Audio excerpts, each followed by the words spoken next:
Absolutely, let the fans have a good time, and they are certainly having a good time listening to Daddy Lumba playing in the background. May he so rest in peace.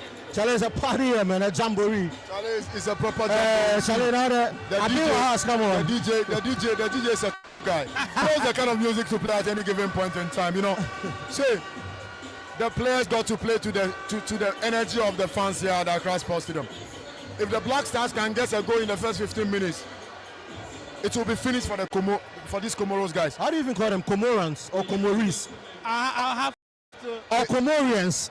Definitely, it will be something of that sort. But it will be extremely difficult for them because the way the fans are ready to put their energy behind the team, if they should get an early goal in the first 15 minutes, the atmosphere will be extremely charged. It will be terrified. It will be electric, and they can't just play through the noise barrier.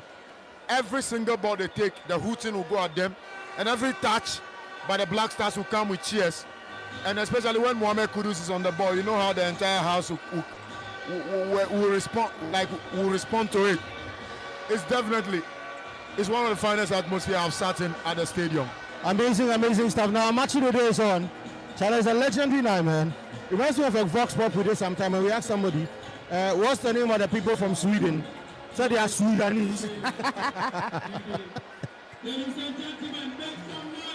So the stadium is ecstatic. The stadium announcer is getting everybody charged up. I mean, what a game we have on our hands. In exactly 19 minutes,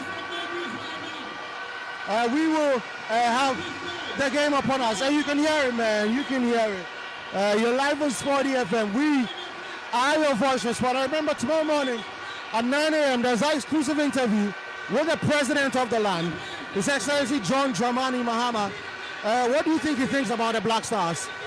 Tomorrow you hear it. Yeah. I'm sure we'll hear his thoughts on the national team, qualification and all, you know, and his thoughts on sports in general. It will be really fun just to hear what he's got to And tell. absolutely nobody can do that by Sport FM. Of course. That's why we are the voice of absolutely. sport. And the lighters are out. Any moment from now, the players will be on the pitch. I mean, Black Gates, if you're not here, you're missing, man. Charlie, thank God for today. You see, Nathan, even as journalists sitting discussing the game, the things, the staff, the brilliant staff, look at the pitch side. Look.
Your own national team, I'm telling you.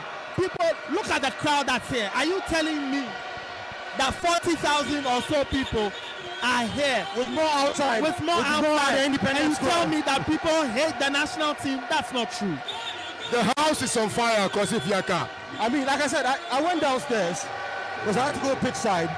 Listen, there were people at the gates being turned away. In fact, I had to go and deliver something to somebody who was a VVIP. But couldn't get in because of the crowd outside. And they said, listen, we are telling people away to go to the Independence Square. And it's electric. I mean, like I said, as I said, imagine we go to the World Cup and we do something amazing. It will be great. See, I'm trying to process the entire atmosphere. Like, I'm yet to let it sink in. Like, this is it. This is what you get on the day that you see your qualification to a FIFA World Cup. In 2010, I was here. I didn't feel this. But now, I can feel something. 2010, I was here too when we beat Sudan. I was here. I remember that day so well. And that was actually Stephen Appiah's last competitive game in the Black Stars jersey at the Accra Sports Stadium. He was the toast of the fans that day, and everything. I think after that, Appiah, I think he got a few minutes in the World Cup, right? In the World Cup, yeah. He played at the World Cup. I'm talking about playing on home soil. Home soil, okay. That was his last competitive game here on home soil in front of the fans. But listen, this is one of the days that I've been to the stadium and I felt proper. Like, this is Ghana, this is us, this is genuine emotions, and people are sitting in anticipation to see something spectacular. And see, this day can only get better. And I know the Black Stars will play to their strength and to the energy of the fans this evening here at Accra Sports Stadium. Absolutely, and that's what we are anticipating. In exactly 15 minutes or so, it kicks off right here. Charlie, I said, if you are not here, you missed out on a piece of history. And I mean, this is amazing, Nathan. This is absolutely amazing. And you don't get nights like these often. No, you don't at all. You don't at all. And you have to enjoy this. But you see, Kosi, when I look at this, it goes back to something we said moments ago about the Ghana. Tell me, which Ghana Premier League game today can give you a crowd like this? Not a lot. So I guess the GFA needs to look at this and ask themselves, what can we do? But back in the day, Hassan Kotoko, of course, easily give you this. Hassan Kotoko and Hearts of Oak will give you this. Hearts of Oak and Great Olympics is giving you this. Easily. We need to get back to the days when Ghana Premier League games were patronized. So the GFA has a lot to do on that score. Absolutely. I mean, back in the day, Ashanti Kotoko had to vote the super class. The stadium will be packed to the raptor. I mean, my father said, even in his days, my father grew up in Jamestown. He said even in his days, it was even more phenomenal than today. Oh, yes. I mean, they used to walk from their houses all the way through to the stadium. And those games were big because we loved our football. There was a sentimental connection and all of that. And Brackett, I think we should believe together that we can get back to those days, shouldn't we? Well, absolutely. We have a very decent squad. Most of these boys are fresh and young, and they are playing for some of the best clubs in Europe. And most of them are not bench warmers. They are playing in the various teams, starting 11s. And they are doing well. Look at Semenyo, look at Kudus, look at Isaaku, look at Jordan, who is the captain of the team. Look at Jiku, look at Benjamin Asari. He is the captain of Accra House of Folk. So look at Ali Duseiru, Star Rain. You look at the wing backs, Ebenezer Annan. All these guys are good players. And as Nyama is currently injured, he'll be back soon. So in terms of collectivity, we have a very, look at the supporters union. It's like they've switched their position today. They are in the mood. This team, the only thing that we need to upgrade is the coaching department of the team. Aside that, I think we are in good hands for the next 5-6 years. Absolutely, we are in good hands. And very soon the die will be cast. The commentary team will be joining us pretty shortly. 12 minutes, feels like 12 days. We can't wait for it to start. The substitutes are approaching the bench. And it's phenomenal what we are experiencing here at the Accra Sports Stadium. We spoke to a few fans earlier, and trust me, they are in the mood. Whatever the outcome is tonight, Ghana football has chalked a major milestone, and we should build up on this. This brings us to the question, what is our succession plan? Do we have a plan to keep the euphoria at this level by feeding our national teams year in, year out? Yeah, look, we will have to do a lot. You talk about national team football. Now, getting crowds to come watch the national team, it's not too difficult, especially when you've got good players, the team is winning. That's not the most difficult thing. I think the Ghana Football Association needs to, as I said minutes ago, they need to ask themselves, which Ghana Premier League game today can give this crowd? That should be one of the things the GFA should think about going forward. We cannot have Ghana Premier League games and 200 people show up. No. Meaning that there is a problem.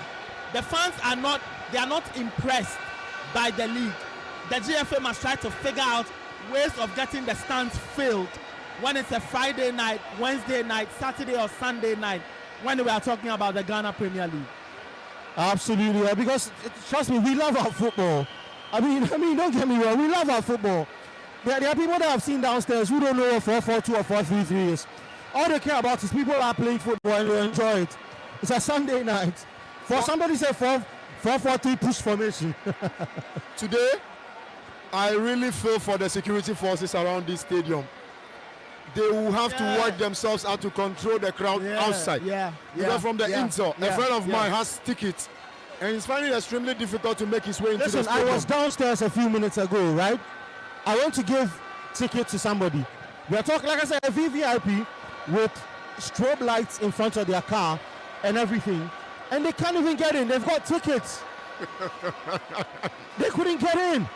And the police are turning people away. Listen, they've people to the road and they are turning them away. They are bringing extra barricades. They are telling them to go to the Independence Square. But people still want to have a feel of it. No, today you can't have your way because they kind of barricades outside. I parked my car at the Independence Square. I have to walk through all the barricades. I got into the stadium around 2 o'clock. And I have a feel that today will be difficult for people. You can't have your way, like the way they shut down on the gates today. They won't have their way. No. Because the security forces are here to do a very decent. Look at the number of photojournalists in the inner perimeter. That tells you the gravity or how huge and big this game is. It's a huge thing. It's a huge game, right? It's the last of the qualifiers, so it will be a tasking time. It will be a tasking time for the security forces, stadium security stewards and all. So they'll have to be on top of their game today. After 9 p.m. and all, it will all be done. So hopefully no incidents, everything is done. We all go home safely and start the week on a positive note. Absolutely. 9 minutes. We'll be kicking this off. Very soon we'll be handing you over to the commentary team who are on standby. Calvin Owusu and Abigail Senasos will be here throughout the duration of that game. They would walk you through every single step of the game. They are the best in the country, that I can assure you. Of course, I mean, top-notch commentary from Kevin Owusu. I mean, every time I listen to Kevin Owusu walk me through a game, I feel like I'm there. So I'm actually there. So it will be surreal. But I mean, Nathan Kwao, finally, before we hand over to them, what are your thoughts going into the game? Well, I expect it to be a good one. The Black Stars have done the more difficult. Tonight is about a win or a draw. They need to get that done. I think they'll be winning this game by 2-0. And Nathan said they'll win by 2-0 Blackgate. Your predictions before we hand over to the commentary team? I expect Ghana to win this game not less than a 3-goal margin. You can see even I'm talking, but the noise have sunk my voice here. It's a big day here. I wish the Black Stars the very best of luck. Absolutely, so do we. They are making their way onto the pitch currently. The Black Stars of Ghana to the rapturous applause right here at the Accra Sports Stadium. And we will be handing over to the team pretty shortly. Calvin Owusu is in commentary position. So will be Abigail Senasos. And they would very shortly join us between the Black Stars of Ghana and Comoros right here at the Accra Sports Stadium. And the King Kevin is here. The phenomenal Kevin, the scintillating Kevin Owusu is here. Kevin, over to you, Jolati. Well, it's a big night here at the Accra Sports Stadium. Big night call for big games. Where Ghana will be looking for their 5th World Cup appearance. A night where the Black Stars cannot afford to miss out on celebrating big goals that they have before them. One of the teams that has become a Waterloo, Comoros. And you can hear the national anthem currently ringing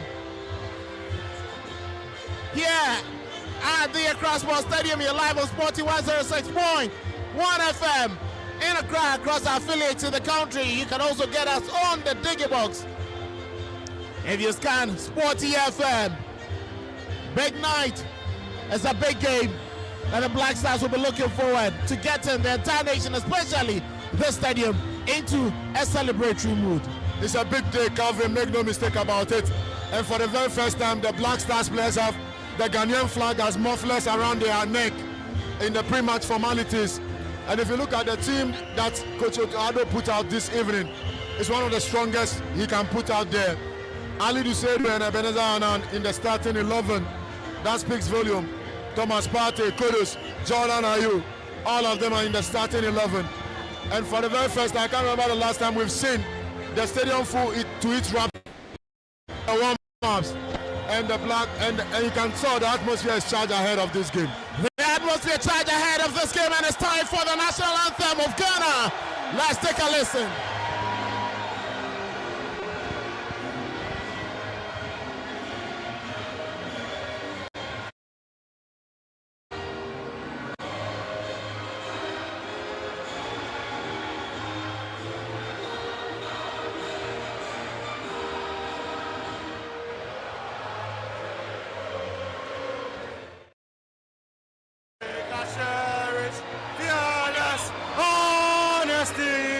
And help us to resist oppressors with all our will and might forevermore. And help us to resist oppressors with all our will and might forever.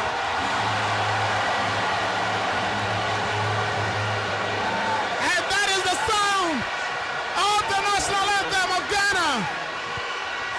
Good evening, football fans, and welcome to a charged atmosphere here at the Accra Sports Stadium. The Black Stars of Ghana clashing with the Qualifiers of Comoros in the round 10 CAF FIFA World Cup qualifying showdown. It's a cool Sunday night in Accra, but I expect the action on the pitch to be anything but there's one promise as fireworks. The Black Stars come into this encounter full of confidence after their resounding 5-0 victory over the Central African Republic, a result that has them comfortably at the top of the group with home advantage and a squad brimming with talent. Ghana will look to tighten their grip on qualification, and these are the men who are going to do battle, starting with Comoros, who have made 3 changes to the setup. Anzi Mati, Abdel Abudu is imposed. Solihi Ahmed, Kenan Tobibu, Kasim Daoma, Ismail Bu in defense. There is Bohan Yassin, Faiz Salimani, Zaidam Yusuf, Yusuf Ntangama, Saeed Rafiki, and then Ben Jalud, Saumata, Isaaku, Gideon Mensah, Caleb Richie are not in Ghana squad. Ebenezer and Jonas Ajete, Ali Duseidu join the team with Benjamin Asari in post. Ali Duseidu will be at right back, and he's more likely to be deployed as a wing back. Ebenezer on the left hand side. In central defense, Mohamed Salih to Alexander Jiku, Jonas Ajete. Thomas Partey continues his lovely partnership with Kwesi Sibo. And there is Antoine Semenyo, Jordan Ayew, who would be in attack. Abigail surprised about the lineup and the changes from Otuado. Well, I'm not too surprised. I feel that we know Fatal Shark, who on a good day, what he can do. He returned from injury, and it was good to get him back into the fold. He is a personal motivation to himself, got himself back into the Black Star squad. We saw him against the African Republic. Well, we are satisfied. On any day, we can get him to do the job again. And here, the others that have been given the opportunity to get into the starting lineup for Ghana, they should also take this moment, own it, and then let's finish on a high. It is more like a party, or we are here to feast. We have a depth to pick away from Comoros. We'll take it now, and the good thing is it's taking us into the world stage, onto that podium again, hoping that we'll be able to do something come 2026 in the World Cup. So for me, I'm satisfied. At least we have the opportunity to have a feel of all our players before they go back to their club side. The center man is Arthur Pierre Gisland from Gabon. Boris Males and Ondoin Dong will be his assistant. And the fourth official is Craig Fleury for this evening. Ghana 22 points at the summit. Madagascar 19 points. Mali 15 points. Comoros with 15. Central African Republic entered. We're playing. They are looking forward to at least finishing on a high. Blackgate surprised with the changes.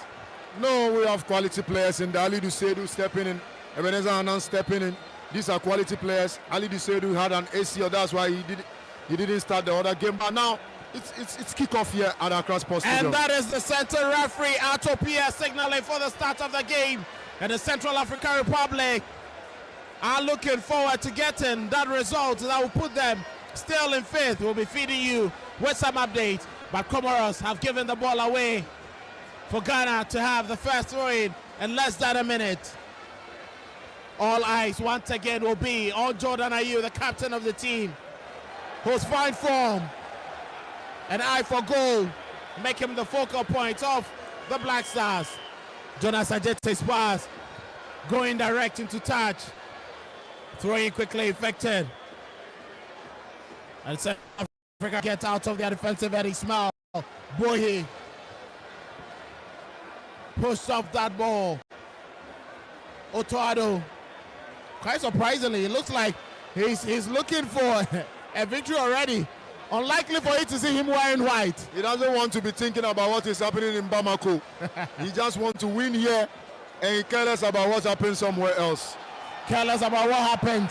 Abdel Abudu sent in a long one looking for the run of Fai Selemani, but Mohamed Salisu repels that attack. Ball drops for Partey, his header quickly recovered by Kwesi Sibo. Thomas Partey gets the ball down to his right hand side. Alidu Seidu gets close to Kwesi Sibo just on the halfway line. Alidu picks up a return.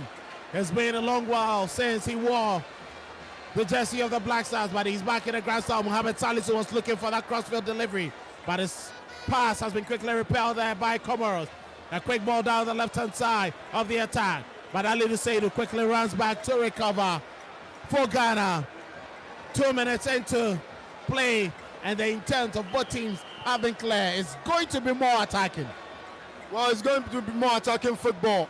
You look the very moment the ball got sent to the goalkeeper of Comoros. Look at the reaction of the fans.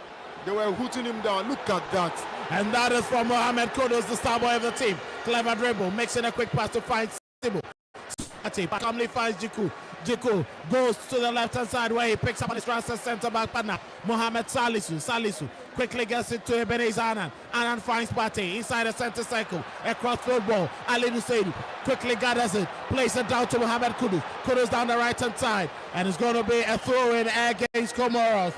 Ismail Boye with a clearance. Ghana with the intent very clear, looking for an early opener. I think that if you have this sort of crowd and you don't want to get the goals in early and make them happy, then you'll be doing them a disservice. For us, that we are looking on, the goals and the cheers is what we get paid for following or being a part of the Black Stars. And that understanding from the middle and that control from Thomas Partey, it looks like we'll do more magic for the Black Stars. Well, that is it. They're looking forward to what will happen. There's going to be a long throw in Antoine Semenyo sent in a long throw. Salisu quickly gathers, but the clearance comes in from Comoros. A long ball down the left-hand side of Comoros attack. Can it be picked up by Fai Selemani? Selemani out to it. Alidu Seidu looking for that run. Sent in a delivery. Benjamin Asayas. This is a net ahead of Ghana bagging. Boom. Benjalut Samata, who is playing down the right-hand side this evening, going wide. That was a dangerous attack there from Comoros, missing the post by inches. The writings, the warning signs, clear for the Black Stars. They've got to have their defensive shape. The way they went, they set out looking for a goal. And look at the Route 1 football, played over the entire midfield. Alidu Seidu couldn't recover on time. And the in-swinger into the box. None of the centre-backs were able to deal with it, not even the goalkeeper. Ghana were just let off the hook on that particular occasion. They were living extremely dangerously on that particular occasion. Living extremely dangerous there. Alidu Seidu, the rest of the right-hand side of Ghana's defensive end need to be very watchful. Moments of scare from the defense of the Black Stars. I think that we were just saved by the moment. Even Benjamin Asari was beating to it. Benjamin Asari beating to that delivery. A long ball now. But Jonas Ajeti, that's what to stop the ball in his track. Comoros try to clear their lines, but Mohamed Kudus Quickly gathers. He finds Antoine Semenyo down the right-hand side. Semenyo trying to get the better of Kasim Daoma. But Semenyo will not take any rash pass. Gets the ball back into defense. He finds Jiku on the halfway line. Salisu gets the ball to Thomas Partey. Partey with a quick ball. Finds Kudus. Kudus to Antoine Semenyo, and he was late. Goalkeeper Adel Abdul coming out to pick up coolly. Look at Thomas Partey. Ball retention in the midfield. Took the ball, shoved off his opponent. Look for Kudus with the incisive through ball. Kudus stepped on the ball beautifully. Tried to glide it through to Semenyo, but the weight on the pass took the ball a little bit away from Semenyo on that particular occasion. Ali to say that that's what to recover the ball, but his pass has gone waste and it's been cleared by Kenan Toibibu. Alexander Jiku calmly tries to chase the ball down, but Salisu picks up the scrap. It gets to Benjamin Asari. Asari finds Jonas Ajeti. Ajeti walking up the field. Jonas Ajeti looking for the run of his captain Jordan Ayew. Jonas Ajeti spent some time and he nearly misplaced that ball. It's been quickly picked up by Antoine Semenyo. Semenyo to Thomas Partey. Partey finds Jordan Ayew. Jordan Ayew. Close by. It's Mohamed Kudus. Kudus down his right hand side. Alidu Seidu. Jordan Ayew looking for that pass. But Alidu wouldn't want to make a rash pass. Mohamed Kudus switches play to the left hand side of midfield. Mohamed Salisu. Back to Alexander Jiku. Back to Salisu. Salisu goes in shot to fight Semenyo. But that ball quickly recovered by Nchangoma. He finds Faiz Salimani. Salimani strong on the ball, but referee says play should continue. Said Rafiki wanted a foul for that. Strong Thomas Partey with some quick leg overs. Leaves the ball for Kudus. Kudus picks up the return, but Partey's pass quickly intercepted. Ismail and Kwesisibo commits a foul there against Faiz Salimani. It doesn't look like it's going to make the night easy for the Black Stars. It doesn't look so at all. You realize that when the Stars are attacking and India turn, you find 10 men already around them trying to clear the ball away. I think they took some leads from the books Mali left behind and knew that they would have to really hold their own and not allow the likes of Kudus and Jordan and Partey to a large extent to have that fields day. And it looks like it's working, but I think that Antoine Semenyo needs to read more of the runs of the balls from the midfield. It looks like he's the target up front and needs to be very, very alert. He needs to be very alert. And Tangama, he's been brought down, and that's a very nasty challenge there by Ali Duseidu going right into his man. That was needless. Unnecessary on his part. This can go anywhere. Imagine we've not played even up to 10 minutes. Sat tackles, if you pick up a yellow card and you can tell the referee is calling him to talk to him, you should have known better. These are some of the things you should avoid in the game, because what was that for? I'm sure Ali Duseidu knows the man he has fouled, and Changama. If you go back to the 2021 AFCON that was played in 2022 in Cameroon, he shot that long ranger and made sure that they orchestrated that 3-2 defeat. Then Comoros with a quick delivery has been wasted. Ali Duseidu recovers, wins possession. Stefano Cosenza, Italian manager for Comoros, not happy with that pass. Game continues with a quick ball down to Thomas Partey. Partey inside central midfield. Jordan Ayew drops deep. Finds Salisu. Salisu gets back to his captain, Jordan. And it's a touch that goes off. Comoros throwing for the Black Stars. Quickly throw down to Mohamed Salisu. Salisu walks the ball to Alexander Jiku. Jiku's press play down the right hand side of Ghana's defense. Jonas Ajeti calm on the ball. He's been forced to get the ball back to Jiku. Jiku to Salisu. Salisu. Comoros very well organized, and Salisu passes the ball into a barren land and is being picked up easily by Anzimati Adel. Well, Salisu look out for options. He was actually expecting either Kudus or Semenyo to make the run into the attacking channels. He decided to play the ball into the penalty box, but none of them actually read the pattern of play. None read the pattern of play, and Ghana quickly recovers. Kwesi Sibo won the ball. He found Jiku. Jiku to Ajeti. Ajeti finds Alidu Seidu. That's a poor touch from Alidu. Gives the ball away. Picked up by Ismail Bua. Boa still in control of the ball, waiting for that pass. He picks up that pass, listens to his captain, Changama. And Changama gets close into midfield, where he finds Zaidu Yusuf. Yusuf to Boli. Boli gets the ball to Changama, and Changama finds Boli Yusuf again. Yusuf strong on the ball. Comoros still looking to possess the ball. Gets the ball into defense. Kenan Toibibu lays it down for Soeli Ahmed. Ahmed finds his goalkeeper Adel. Sends a long one into midfield. Salisu misses out on that aerial tussle, but does well to recover and picks up the scrap. Gets close to Ebenezer Annan. Annan finds Partey just on the halfway line. Thomas Partey, the man currently plying his trade for Vieiro, to Jonas Ajeti. Ajeti to Alidu Seidu. Alidu wants options. Gets the ball to Kwesi Sebo. Sebo with a quick touch. He fights Mohamed Kudus. Kudus changes direction of play down the left-hand side. Ebenezer Annan over the halfway line. Quickly gets the ball into attack. Was looking for Mohamed Kudus, but in Changama does well to win possession. Kudus recovers, but it's a great possession there. Kwesi Sebo commits himself, and that is going to be the first yellow card. It was a cynical tackle from the battle play for Real Oviedo. I think that was too much. The tempo of the game has really gone down. Both sides trying to pick their moment and be on that attack. And for a moment, Comoros were coming at the Stars again. And maybe Kwesi had to take that for the team, but I think it was quite needless. That yellow card is picked up. It's the last game, all right, but you don't know what will happen. There are a lot more minutes to play for. On a yellow card, if something should go wrong, we could go down by a man. Sebo is going to walk a thin line for the rest of the game. 11 minutes into the game. You know, they just have to be aware of what happens around their shoulders. At that particular point, the midfielder was basically walking through an entire midfield because Thomas Partey surged forward. And Sibo has to take that one for the team. But it's too early in this game. Now that his tackling rate will have to reduce. 12 minutes into the game, Ghana nil, Comoros nil. There's the same scoreline between Mali and Madagascar.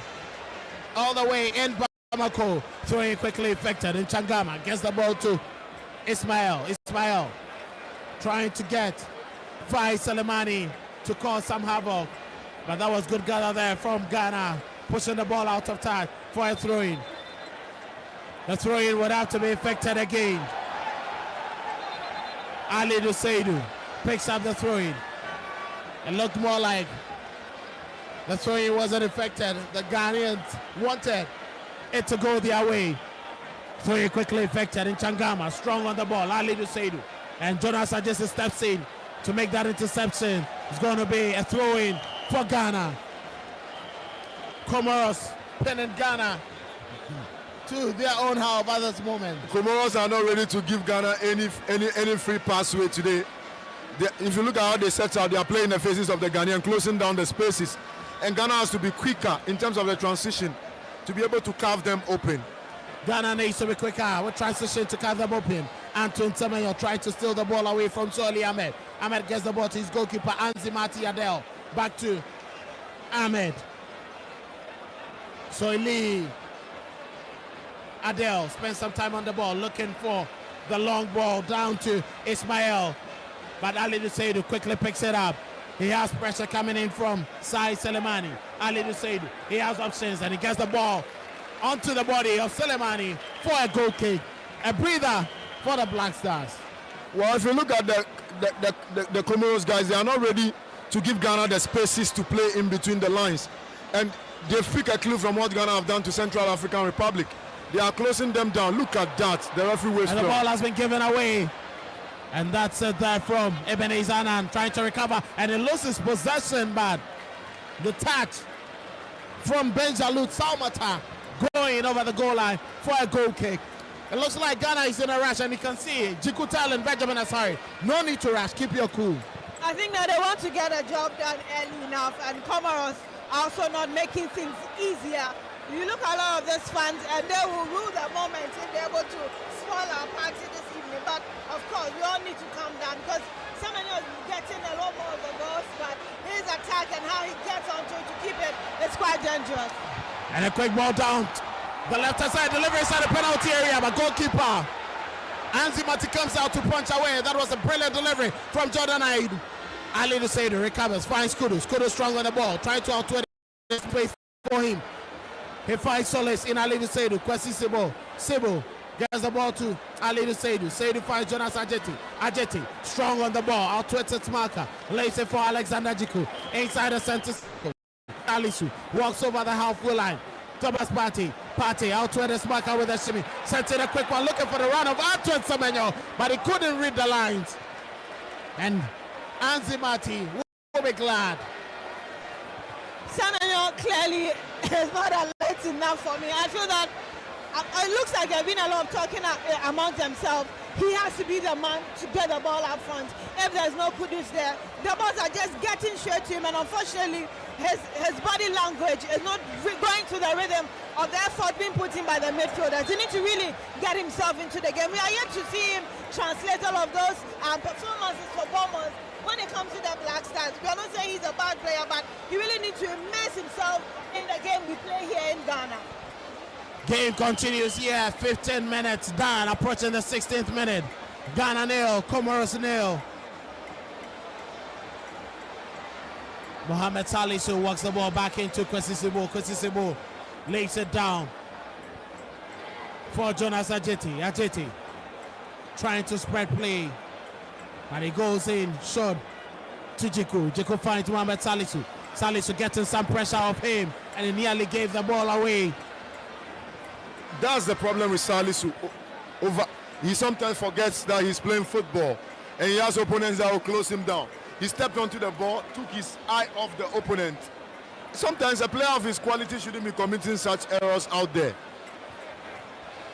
These howlers may cost the team if care is not taken. Game continues. Alexander Jiku finds Kwesi Sibu. Sibu lays it down for Salisu. Salisu with a quick ball, looking for the round of Jordan Ayew. Jordan strong on the ball. Can he pick it up? But there was no way Solihi was going to allow him to get onto that. Picks up the ball, lays it down in midfield for Faiz Selemani. Selemani looking for that quick round down the right-hand side. And that is Benjalut Salmata. Salmata trying to outwit this man. And Jiku concedes a corner kick. Well, if you look at these Comoros guys, they know the only way they can hurt Ghana is to be quicker in transition on the counter-attack. And they've tried on 2 different occasions. Ghana were just let off the hook. The wing-backs need to be very cautious, because when they search forward, then they have to have people to actually mount that side of the pitch for them. Because they've shown us that they can be very deadly on the set pieces. They've shown they can be very deadly on the set pieces. Corner kick to be effected by Faiz Selemani behind the ball. Kwesi Sibo is on a yellow card. He needs to be very careful. Kenan Toibibu and Kwesi Sibo inside the penalty area.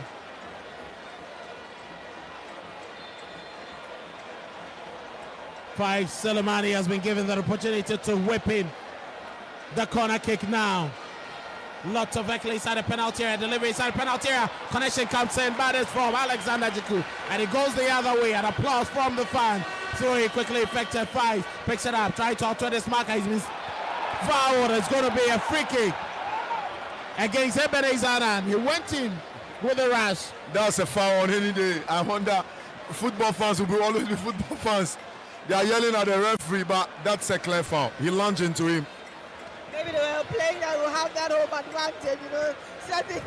Certain mistakes could be overlooked, but no, there's a very serious World Cup qualifier. I think that the Black Stars need to find another way of getting around this Comoros side, because it looks like whether we go down the left, the right, or through the middle, they are not ready to let down their guards.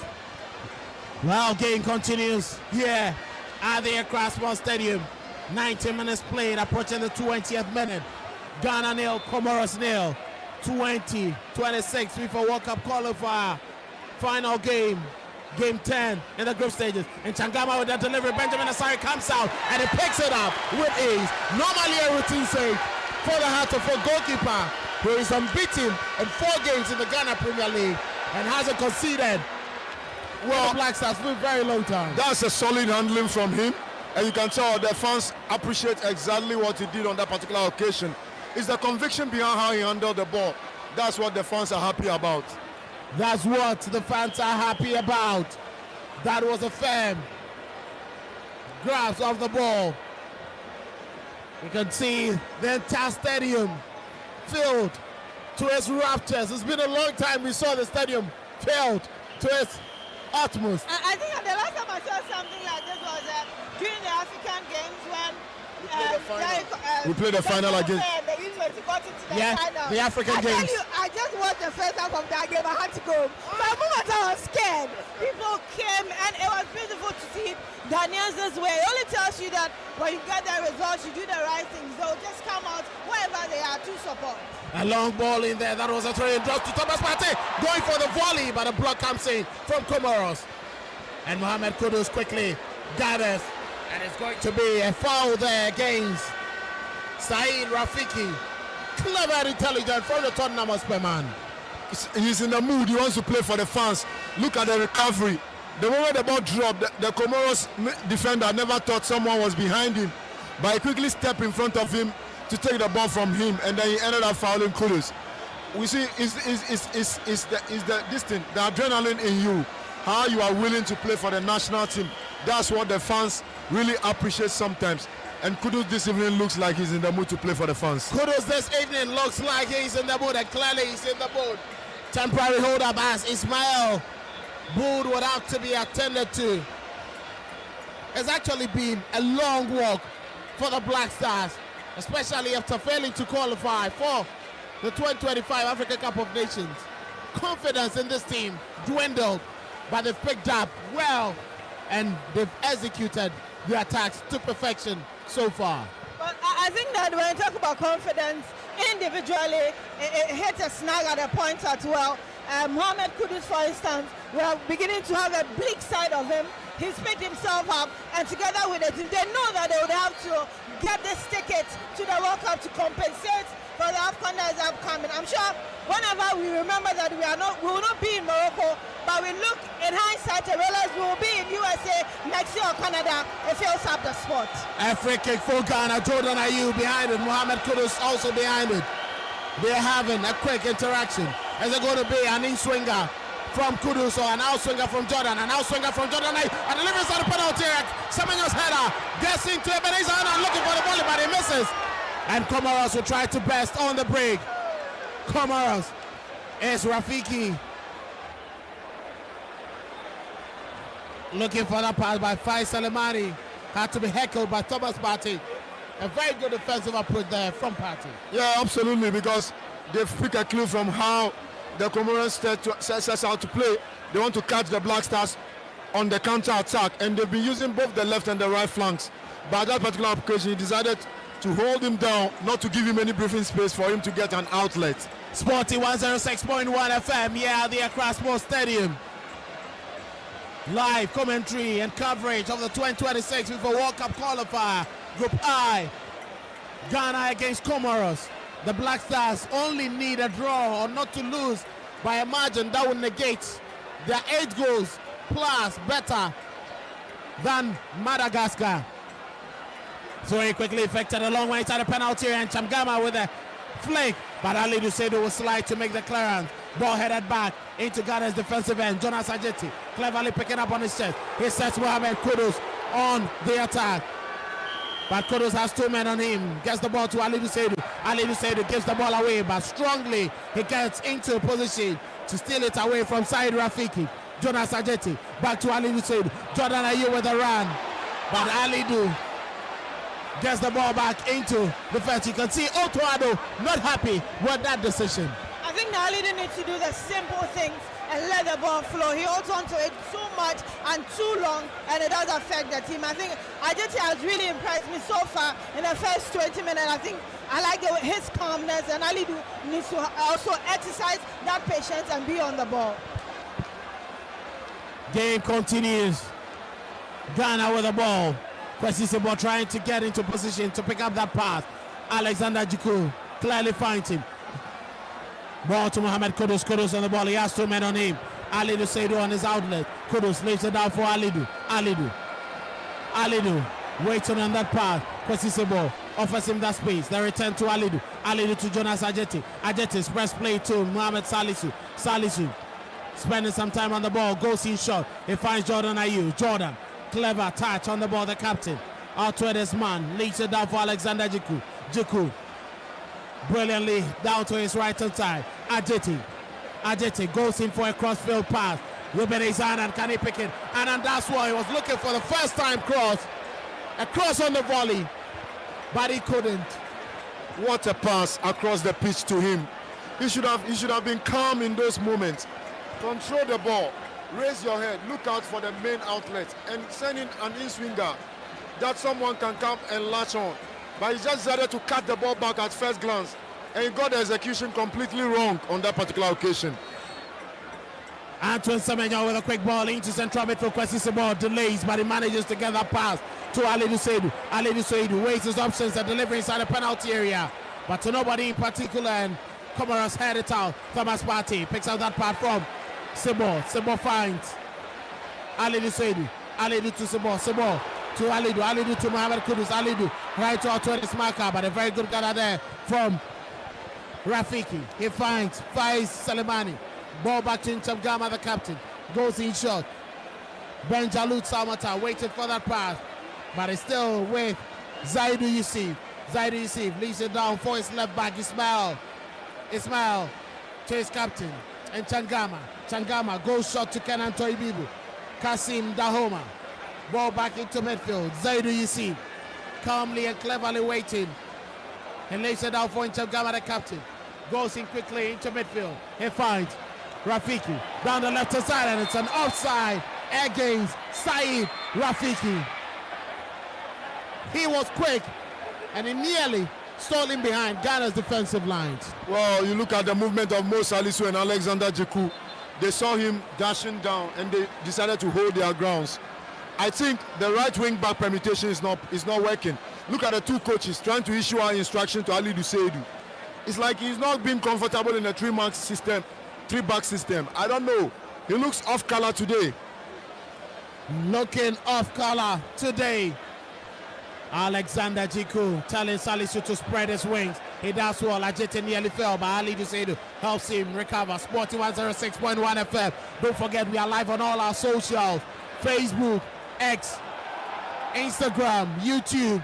You can catch us live there. 27 minutes played. Ghana nil, Comoros nil. Quick ball down the left hand side. He's been picked up by Kenan Toibibu. He goes in short to find Ismail. Ismail back to Toibibu. Sent in a long one. Rafiki was looking to win that header, but Djiku had it covered. Mohamed Salisu goes in short, finds Partey. Cleverly, Partey out to this man on the halfway line. Down the right hand side. Alidou Seydou calls for the ball. He's been fed. Goes in with a quick delivery inside the penalty area, and goalkeeper Adel comes out to pick it. Alidou Seydou's passes haven't been pinpointed. I do not think it's cast in stone. We have to make changes only after halftime. He's not pulling his weight, and it looks like the Stars are trying to find a way down his angle and get to Comoros. If it's not helping, I'm sure he might have to sit back and let another person get in there. Mohamed Kudus with a quick ball. Jordan Ayew with a back flick looking for the return. But clever interception there coming from Zaidou Yusuf. And Comoros will clear their lines. In Changama finds Yusuf. Yusuf with a twist and a turn. Out to it, Jordan Ayew. A quick pass there from Adel trying to out to it. His man. But Rafiki has been blocked. Kwesi Sebo finds Partey. Partey weighing his options. He wants movement. No movement. Thomas Partey, is he going to strike the ball himself?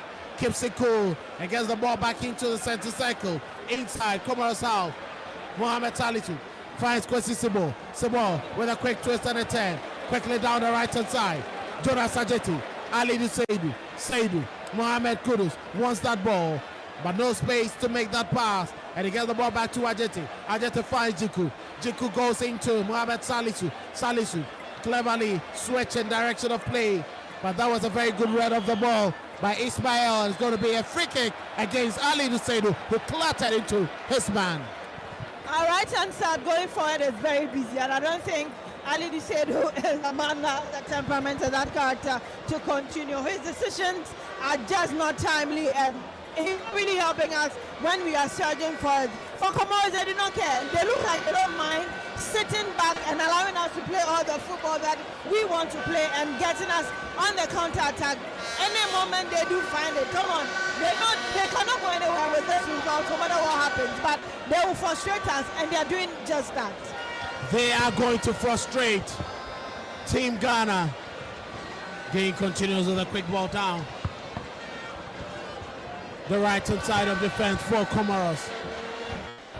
Keeper Adel has been forced to send the ball down to Benjalu Salmatab, and Mohamed Salisu wins that aerial tussle. Ball into midfield. And Thomas Partey comes up top. Ibn Izana finds Salisu. Salisu looking for Kudus. The clearance comes in from Kenan. Kenan not too far, but he does well to get the ball to his man, Zaidi Yusuf. Strong on the ball. He goes into goalkeeper Adel Anzimati. Lays it down to Kenan Toibibu. Toibibu goes into Ismail. Ismail with a quick ball into midfield. But Ali Seidu was right there to make that interception. Picks it up, Kwesi Sebo, and that was a very poor pass. But it's going to be a throw-in for Ghana. Ali Seidu is not himself in this game. He has to pick himself up. He looks rusty. His decision makings are so poor. And this is the World Cup qualifier. He should be doing better. Ali Seidu should be doing better. This is the first time in as many games that he's played for the Black Stars after a very devastating injury. And that's going to be a foul there against Zaidi Yusuf. The referee has been called to issue out a yellow card. Has been called to issue out a yellow card. That was a very bad challenge there on Jordan Ayew.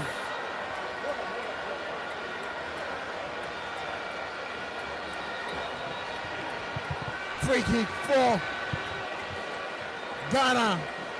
And Ghana has been working out so well from set pieces. Could this be the opener? They've been very leader on set pieces. Against Madagascar, they scored 2.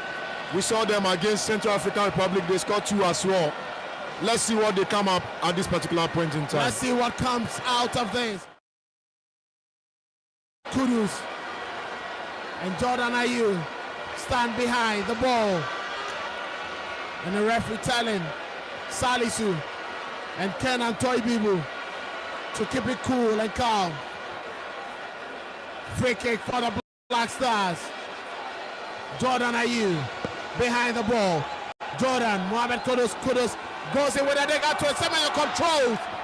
But the control going away from him. Can he keep it in play? He does well. Gets the ball back to Jordan Ayew. Jordan lays it up for Mohamed Kudus. Kudus with the delivery. But the clearance comes in from Benjalud. Ali Nuseido picks up the ball, goes out to his right. Jonas Ajeti. Ajeti with a cross, but he's been blocked once again. This time around, Said Rafiki. And it's going to be a throw-in for the Black Stars. Great sequence of play from the Stars. You realize that how they pick up the set pieces is a well-rehearsed something straight from the training grounds, hoping that they will pick up. Antoine Semenyo unlucky on that occasion, but that rebound for Jordan also looked very good. We are just unlucky on both instances, but I think that was a great sequence of play from the Stars. Game continuing here at the Accra Sports Stadium. Ali Nuseido with a long throw inside the penalty area. Salisu got onto that, but it wasn't too far. Still inside the penalty area. Thomas Partey can he latch onto it? He gets the ball to Kudus. Kudus with Partey beside him. Lays it down for Partey. Partey trying to outweigh this man. Thomas Partey goes in shot to Sebo. Sebo finds Ebenezer Annan. Annan calmly to Ajeti. Ajeti with pressure on him goes in with a ding. Ali Nuseido cleverly gathers. Finds Sebo. Sebo with a return to Alidu. Alidu, can he send in a delivery? But that was a rash delivery. And Comoros will clear their life. Kenan. Ajete comes all the way back to pick it up. Jiku leads it out for Sebo. Sebo goes into Jordan Ayew. Jordan inside central midfield. Jordan Ayew. Thomas Partey telling him to calm down. Antoine Semenyo with a ball in his favorite left foot. He goes in with a drive.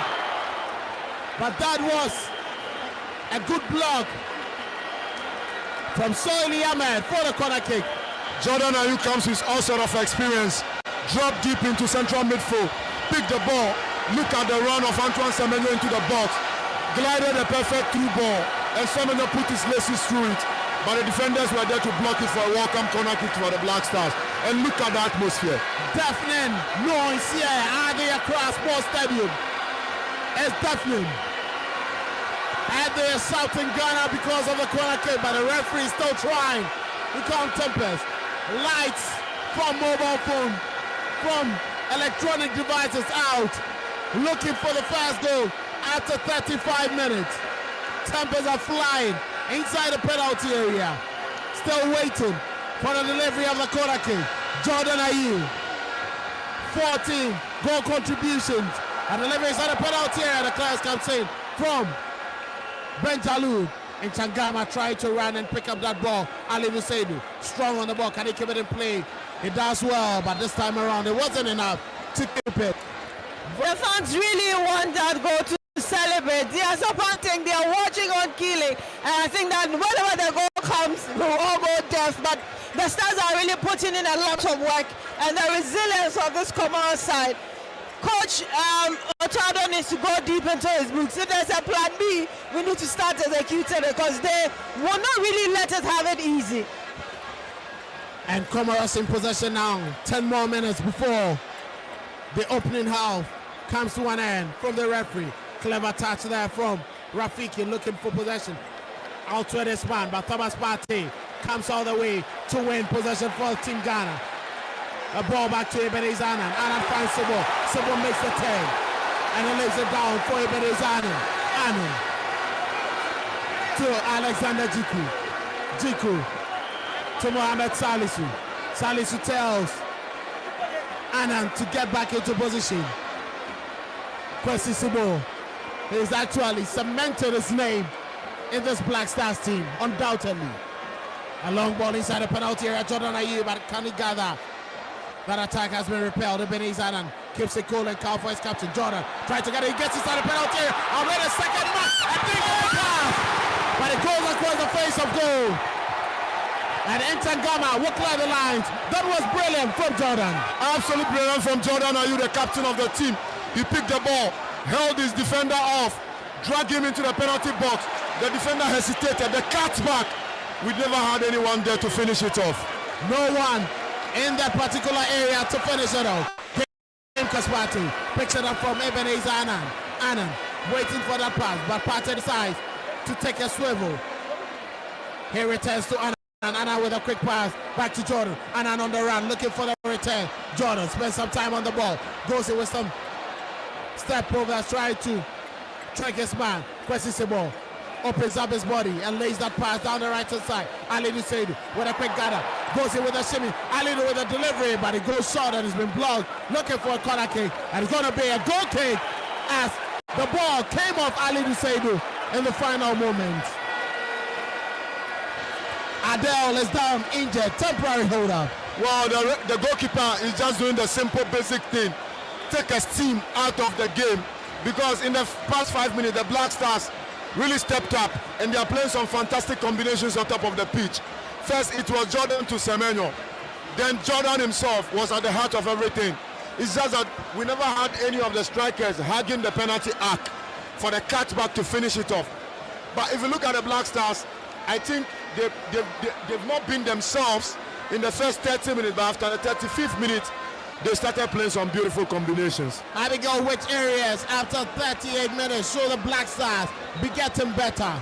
I think they're still up front. Jordan has been busy on the left-hand side, like Blackgate said. In the last 5 minutes, he's made sure we've seen a lot more life on that angle when it comes to attacking. We really didn't see that. It was just down the right when Kudus was trying to get through Ali Duchesne. We're having problems with him. Antoine Semenyo still has to get to the right places.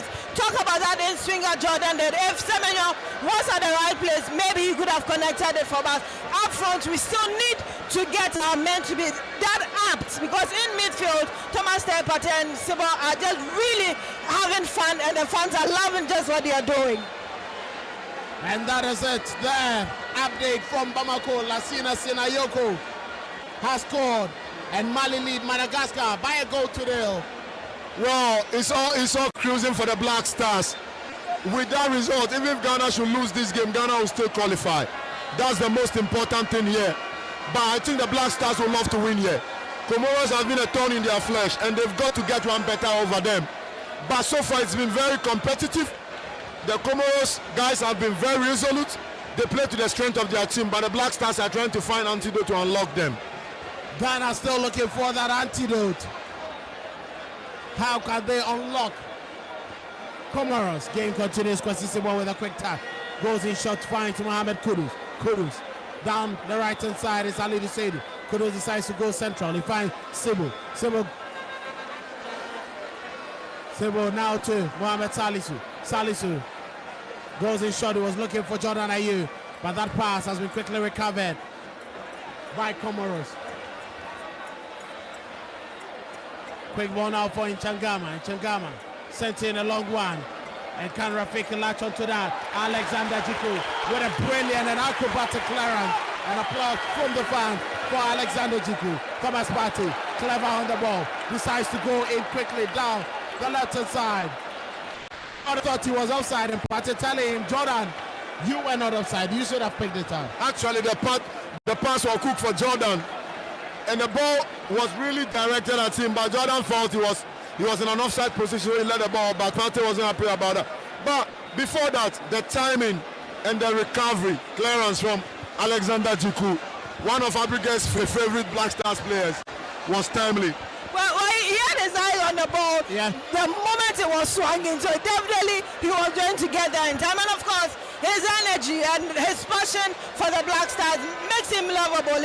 It's good to always see him with the Black Stars. Always good to see him. And an update from Bamako.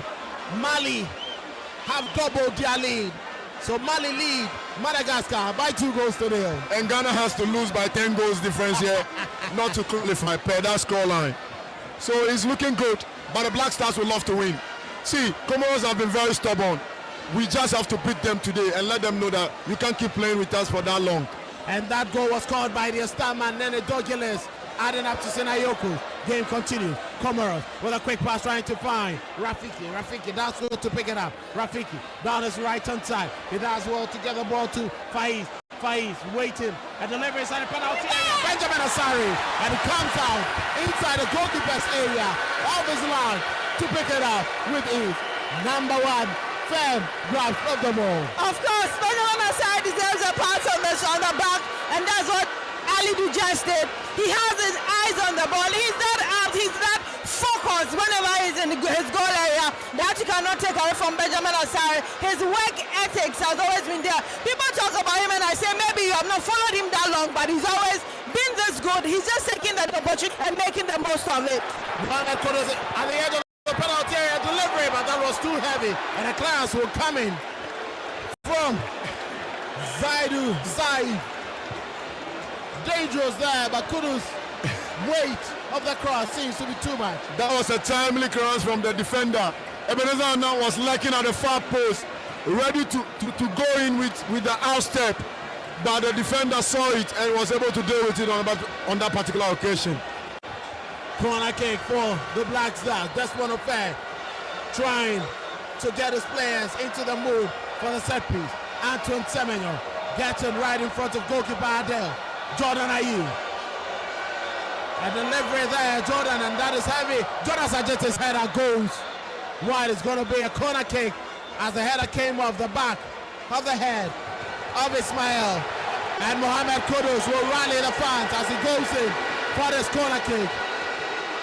Mohamed Kudus going for that corner kick, trying to get some energy from the fans. 2 more minutes, barring any additional minutes for the first 45 minutes to end. Ghana nil, Comoros nil. Match day 10 of the 2026 FIFA World Cup Qualifiers. CAF. The referee still talking to the players inside the penalty area. Ato Pierre Gislen from Gabon. He's watching closely. Mohamed Kudus steps forward, sends in that delivery to far post, but the clearance comes in from Comoros. Kwesisibo loses out on that aerial challenge, but Jordan Ayew gets the ball back to Partey. He finds Kudus. Kudus with a clever touch outside his marker. Goes in with a drive, but he loses that time. And the ball drops to Faiz Selemani. Faiz Selemani looking for that run. Antoine set out to bang. Bulldoze his way to winning possession. And Kwesisibo gets the ball calmly to Ebenezer Annan. Look at the recovery from Semenyo. He realized that the central midfielder Kwesisibo was exposed and he was carrying a yellow. He decided to drop deep into central midfield to help mop up for Ghana. That is the kind of attitude that the fans love to see, and look at how they are applauding. Look at Jordan, the captain of the team, all over, playing as if he's playing in a free role. Clever touch in there from Ismail. Finds Faiz Salimani. Salimani leads it down for Zaidu Yusuf. Goes into Boyan Yassin. Yassin comes in closer. He finds his captain, Nchangama. Nchangama with a quick ball down his right hand side. He goes into Kenan. Kenan Toibibu. Kenan Toibibu. Toibibu weighs his option. Quickly. Side Rafiki. 2 minutes of additional time. 2 minutes of added time for all the stoppages.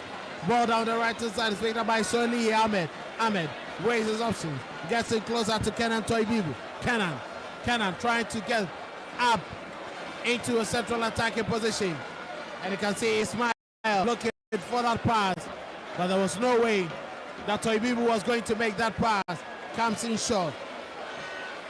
Soili Ahmed.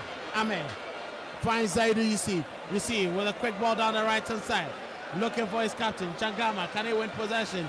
But that was too heavy a pass for Changama. And Ibn Izanan will pick it up for a throw in for Ghana. Quickly finds Thomas Partey. Partey finds Jiku. Jiku inside the penalty area. Jonas Ajeti. Ajeti starts forward into midfield. Down his right hand side. Ali Duseidu just on the halfway line. Goes in short to Mohamed Kudus. Kudus back to Ali Duseidu. Ali Duseidu not in a rush. Waiting for the run of his man. Ali Duseidu out to this man. Semenyo wanted that pass, but no space. And Alidu will bring the ball back to Jonas Ajeti. Ajeti walks into the foot of Alexander Jiku with a pass. Jiku finds Salisu. Salisu with Partey. Partey looking for Jordan. Partey finds Jordan. Clever time from Jordan to retain possession. Right into a very good position, but the clearance comes in from Kenan. As Jordan was flanked with many green shirts. Mohamed Salisu just on the edge of the center circle. He finds Jiku. Jiku to Jonas Ajeti, goes in with a drive, but it was always rising. But he's been applauded by his coach, Otuado, for a good try. Not a bad try. I think that is what we need to be adopting. I mean the Black Stars, because we've tried to walk with the ball and they will not allow us.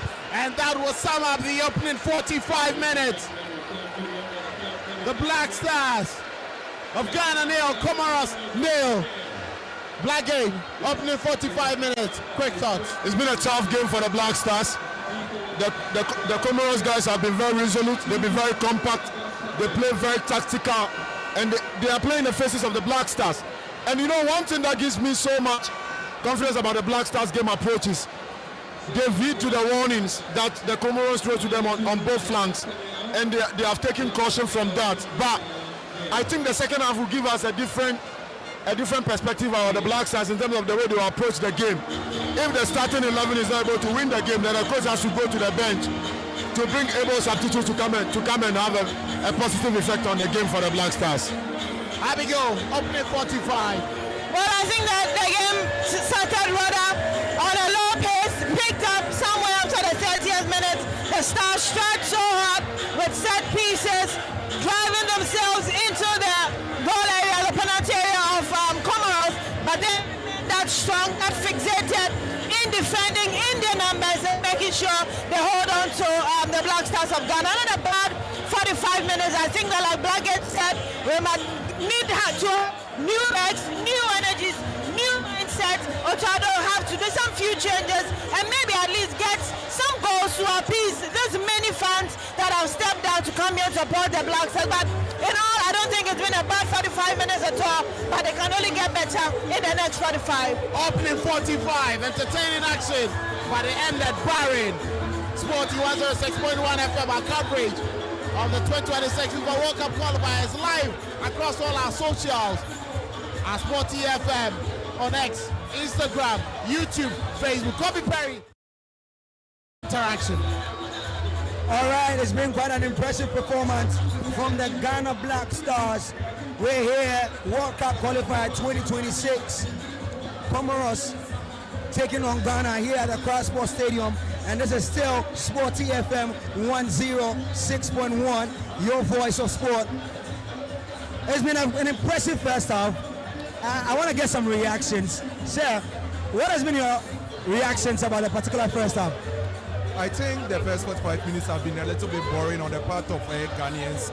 Ghanaians were expecting in the first 45 minutes there should be a goal in the first 45 minutes. Comparing the last game we played against Central African Republic, everyone was expecting at least we're going to get at least 2 goals in the first 45 minutes. But in the first 45 minutes, what I noticed was Ghanaians, in terms of our play, the build-up, chance creating was very low. So that's the only problem I saw in the first 45 minutes. When we lose the ball, in terms of pressing, the ability to press, the intensity was very good, the energy was very good, but we were very slow in terms of our build-up, chance creation.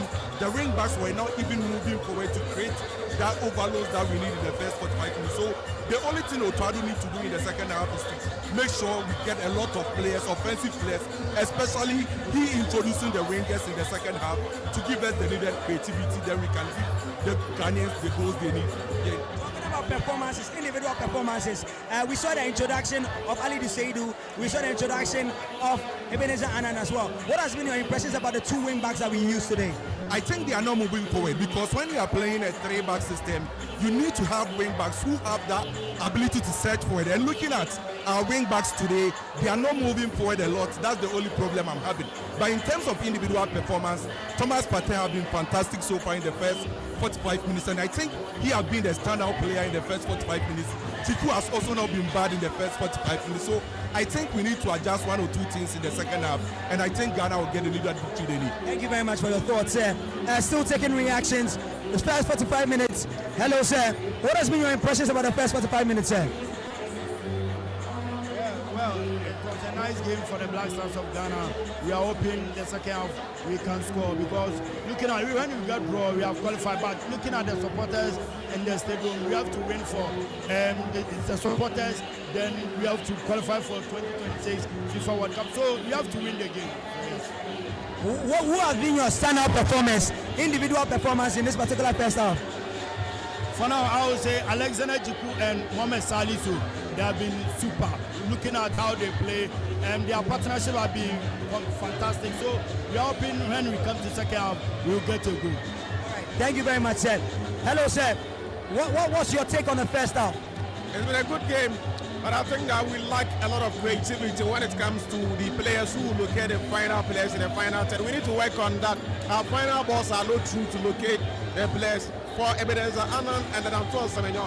For me, if I have anything to tell Coach Otuado, I think that they need to be reassigned into different positions or being taken off. I've not seen much from the Antoine Semenyo I want to know, and then Ebenezer Annan, maybe because he's not played a lot of game with the players, he's not too comfortable when it comes to his movement, his runs, and when to call for balls and other things. I think that if we are able to work on these things, probably in the second half, we'll be able to get 1 or 2 goals. For Mohamed Kudus, he's a bit limited in his position. For me, I want to see Fatah Isabu in that position so that Kudus will be free centrally to take in 1 or 2 players before he lay the pass to Jordan Ayew or any other player. For Thomas Partey, I think that excellent so far in the mid. For one player who has stand out for me is Kwesi Sibu.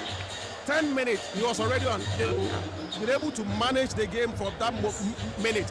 35 minutes solid. His passes, who's able to control the back line, command the defensive, has been excellent for me. And I think that going into second half, we just need 1 or 2 things to add up, and we are good to go. We will definitely beat them, but we need to add extra energy into what we did in the first 45 minutes. Yeah, you heard the Ghanaians are so hopeful that Ghana will be able to beat over, or will be able to beat Comoros in the second half. But yes, Kwesi Sibo there getting his appellations, getting his plaudits from the fans. Hello, sir. What was your expectations of the first half? Were your expectations met? How did you see the performance of the Black Stars in the first half? I think so far so good. We are not under pressure. The boys are just enjoying their game. But at least we should have by 2 goals to nil by now. But I think gradually it will come. What do you think should change in the team? Is there any changes that you want the coach to make? Yeah, I think we're supposed to change our formation. I think we need to play about 2 strikers. Alright, so we should be more forward in our attack. Sure, especially the left wing. Supposed to be always attacking, but these 2 strikers, gradually we'll get there.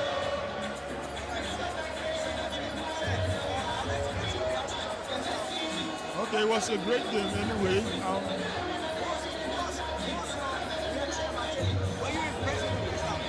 I'm not so impressed. The midfield, we are kind of lack of a lot of things right now. I don't know. I can see Sibov. Yes, so far, that's what I've observed so far. Changes that you expect from that?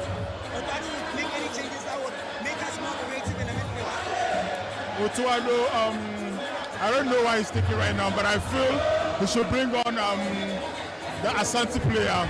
Yeah, he should bring on Asante Brennan. Yes, because the midfielders, you can see we are not even shooting from the midfield. We are not shooting. I could only see the defenders shooting from the back and all. None of them is doing it. It's Salisu who is doing the long balls. The midfielders are not taking it. Yes. So I just hope he brings it on. In the first half, I think the number 4, I don't know his name. Yes, he's the best player so far. The number 4.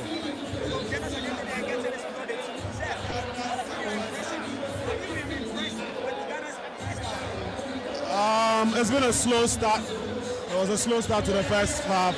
Our wing backs are not doing the job for us. Ali Dusedu and the guy on the left-hand side are not giving us. The goal is doing better. Sebo is holding the ball very well for us. In the second half, we are looking at having crosses from the left flanks and the right flanks of the pitch. Hopefully we can be able to get a goal. More crosses into the 18. Yeah. Say it again. So the attackers will be able to get a chance. Exactly. Are you expecting a goal from any player today? Jordan Ayew, exactly. Jordan Ayew, yeah.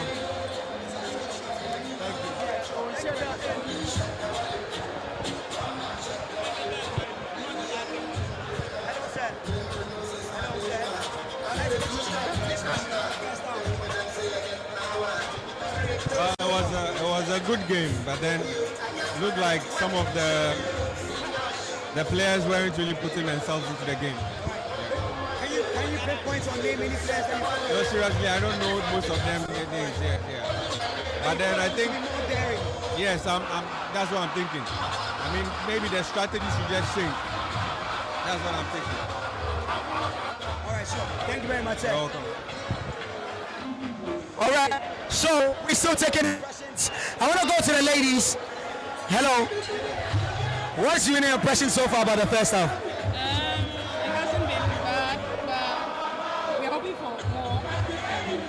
You're hoping for more. Who has been your standout player in the first half? Kudus. Kudus has been impressive for you. Thank you.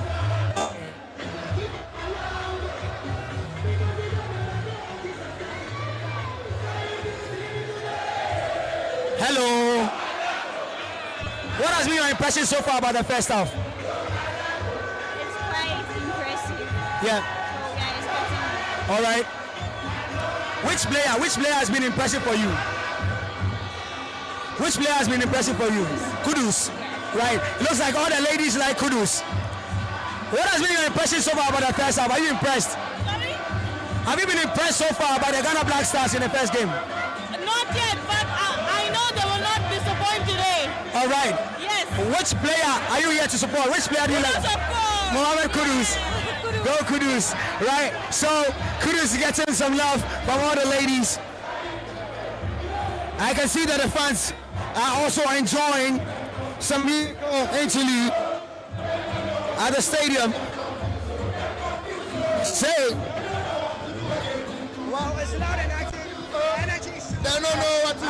They're confused, so they don't know what to do again. Yeah. It's loud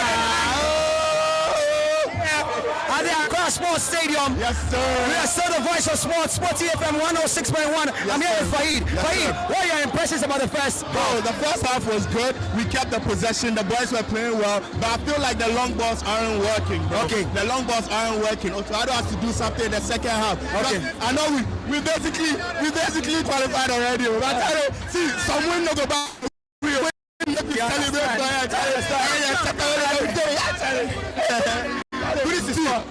Kudus got 6 goals for the game inside. 6 goals. You don't come here to go count second half.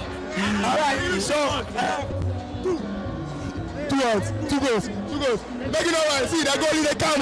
This second half, the boys, they can't hit. Do you think that only changes? You go put me inside. Yeah, you go put me inside. All right, so I want to get some impressions from you. I want to get some impressions from you. Hello. All right, so I want to get impressions. Hello.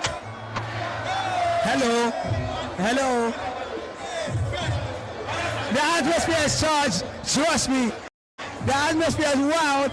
It's crazy here at the Accra Sports Stadium. The atmosphere is charged. We're still your voice of sport TFM 106.1. Way, as you can see. Oh no.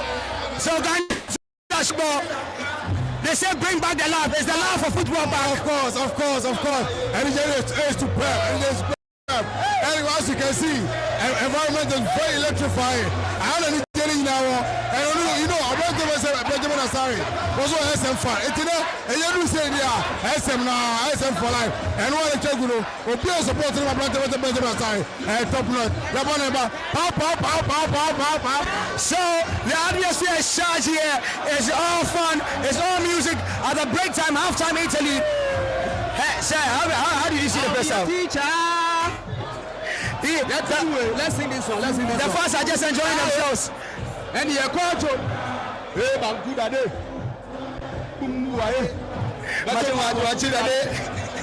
wow, we're enjoying the halftime party here at the Accra Sports Stadium. It's wonderful. I want to get reactions from this lady. I can see that your energy is so charged. Have you been impressed with the Black Stars in the first half? Oh, not yet. But I can see that the halftime break, you enjoy yourself, you're doing a lot of dancing, a lot of singing. Oh. It's just a party for you. Oh no, it's not actually the party for me, but I know that my team are going to play better this second half, so okay. I'm just gingering my energy to face them. Yes. All right. Because I know they are bringing. Can you give me an anytime goal scorer? Oh, you see, my Kudus is there. As I believe in him. Wow, all the ladies of Kudus. Kudus, oh, nobody Kudus. So let's say Kudus there, Kudus there, Kudus game, Kudus there, Kudus there, Kudus game, Kudus game. Wow, that's it. As you can hear from the fans. Lovely, it's charged, it's electric. Your voice of sports, 106.1, Sporty FM. We brought you that halftime feed and reactions from all the fans. And of course, I'll definitely like to hand over back to the studio. Yes, the players are back on the field. It's prayer time before they commence the second half. And definitely, I'm handing them back to the studio. Mr. Kelvin Owusu Ansah, over to you. Welcome back for second half commentary here on Sporty 106.1 FM. It's been a fantastic atmosphere here at the Accra Sports Stadium. Ghana playing the final World Cup qualifying game for the 2026 edition of the Mundial. And both sets of teams are ready here for second half. Both scores remain unchanged. For Comoros, Anzi Matiadel is still in post. So Kenan Toibibu, Kasim Dahoma, Ismail.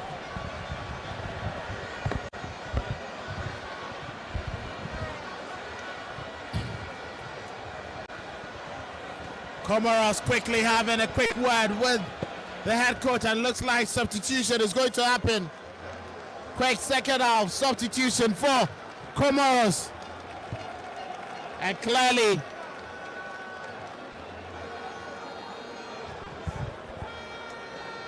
as the number 22 settled man who has just come on, and he's come on to replace Bakari Rai. And Bakari Rai has come on. Bakari has come on to replace his man in there. And just like I said, the game has started with the Black Stars. Ghana playing from right to left. Abdul, Izimpo, Soli, Ahmed, Kenan Toibibu, Kasim, Dahoma, Ismail, Faiz, Salamani, Zaidi Yusuf, Bukani Yassin, Yusuf Changama, Said Rafiki. Started for them. For Ghana, it's still on Jim Benjamin Asari, Jumpos Jiku, Jonas Ajete, Mohamed Salisu, Thomas Partey, Kwesi Sebo, Ali Duseido, Ebenezer Anan, Jordan Ayew, Mohamed Kudus, and Antoine Semenyo completed for the Black Stars. Just a minute into the second half, and the intention of the Black Stars very much clear. They want a goal. I think I'm sure they've spoken to themselves very well. No changes yet to the side that started in the first half, but clearly they will continue from where they left off, and already they are dominating play in the half of Comoros. After just a minute, they will need to get some goals at least to thank the fans for being with them throughout all of these qualifiers. And that's a delivery from Ali Duseido, not properly cleared. Comoros looking at clearing. Shouts for penalty from the players, but from the fans. Referee not interested in that. A delivery inside the penalty area. Thomas Partey, he goes to the goal! Mohamed Kudus with the second goal of the World Cup qualifiers. Thomas Partey delivered it, and Kudus goes all the way for his trademark celebration. He goes to set on the stool. Ghana 1, Comoros 0. Of course, Ghana to celebrate, and we all know that is Mohamed Kudus' style. But this is a very, very good way to unsettle Comoros. They've been strong, they've defended so well, they've played a very good first half, but of course, the Black Stars had to show class, had to show why they are getting into USA, Canada, and Mexico. And it's a good way. Mohamed Kudus rewarded himself for all of his effort and helped to put the Black Stars in front. I think that in front of all of these fans that have loved him and continue to love him, it is well deserved. Mohamed Kudus getting the first for the Black Stars of Ghana. That is the opener, and the Accra Sports Stadium has been thrown into state of frenzy, celebration, shout, and it's all joy here. Black gives a smooth pass from Thomas Partey. He laid it at the plate, and Kudus couldn't miss from that angle.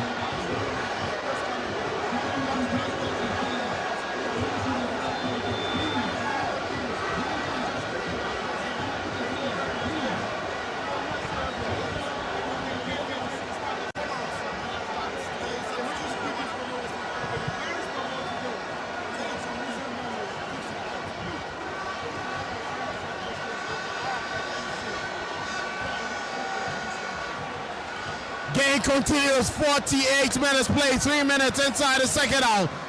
Game continues. And it is Mohamed Salisu sent in a long one down the right hand side. Jonas Ajeti calmly collects. It finds Ali Duseidu. Ali Duseidu. Seidu with the ball. Later for Kwesi Sebo. Sebo's first play down the left hand side, and it gets to Mohamed Salisu. Salisu come looking for an option. But the best option for him is Mohamed Salisu. Salisu to Jiku. Jiku gives the return. Ebenezer Anan offers himself out towards the smacker with a quick dribble. Goes in shot. Antoine Semenyo. Kwesi Sebo with a poor pass by Thomas Partey. Does well with a quick touch. Then lays it for Ajeti. Over the line. Halfway line. It's Ali Duseidu. Comes in central, but that pass was too heavy and Kudus couldn't pick it up. Quick ball from Comoros. Nchangama the captain. Nchangama the captain. And that is from Nchangama looking. And a quick ball from Nchangama, and he's been fouled. It's rather Zaidi Yusuf by Thomas Partey. He lays on the turf, injured. Temporary hold up as Zaidi Yusuf is on the turf, injured, but he picks himself up, and it's going to be a free kick for Comoros. Quickly played there by Zaidi Yusuf. Goes down to his left and finds his captain in Changama. Yusuf picks up the return, goes back into the defense, and it's Kasim Daoma. leads it out into midfield. And that is a touch from Said Rafiki, loses out. Ghana in possession. Ebenezer Adam quickly finds Antoine Semenyo. Semenyo trying to outwit his marker. Antoine Semenyo. Semenyo gets the better of Yusuf. Semenyo. But that delivery has been blocked.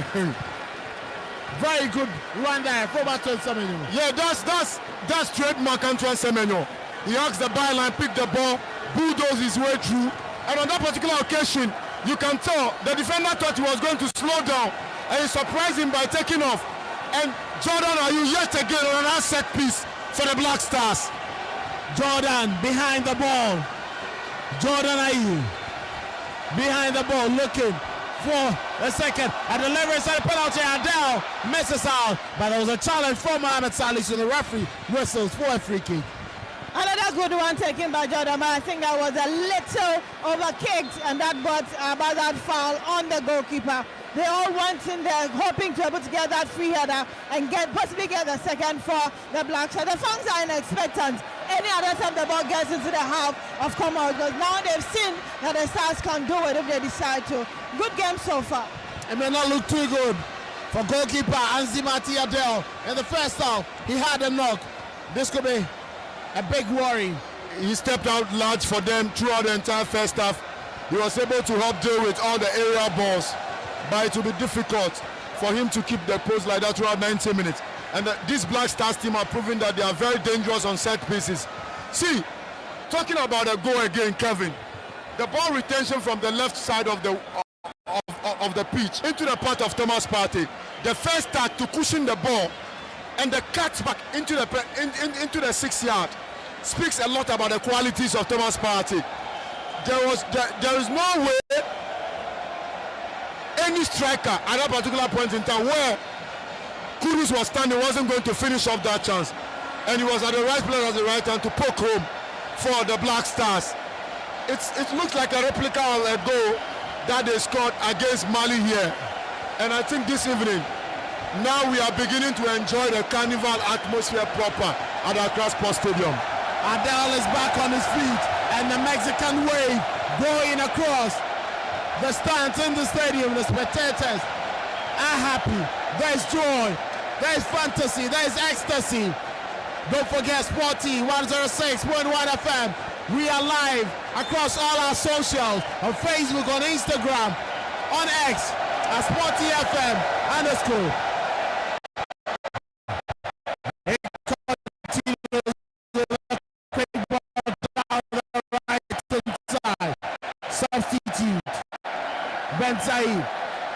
Win possession. Try to Ebenezer's path.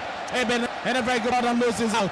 Ball down. It's Kasim Dahoma sends in a long one into no man's land, and Otuado applauds that high press from Jordan Ayew. Game continues, and Ebenezer tries to keep it in play, but the ball goes out of play, and Otuado clearly unhappy. He says the full circumference of the ball did not cross the line. But the referees are not going to allow it. Yeah, the coach Otuado very livid on that particular occasion because the pattern of play happened right in front of his dugout. And you know, he would love to have a cushion goal here. Ghana trying to get the better of Comoros. A quick ball down the left-hand side. And he finds his man, Kenan. Kenan leaves it for Ismail. Ismail was looking at finding his captain, but he misses out. And the Black Stars win possession back. Mohamed Salisu with a dink of a pass. That was a very poor one. Mohamed Kudus loses out on that aerial tussle. It's going to be a free kick against Kudus. He did not jump. Ismail coming off Wales. The captain of the team in Changama picking up the ball. Goes in shot down the left-hand side. He finds Rafiki. Rafiki back to his captain in Changama.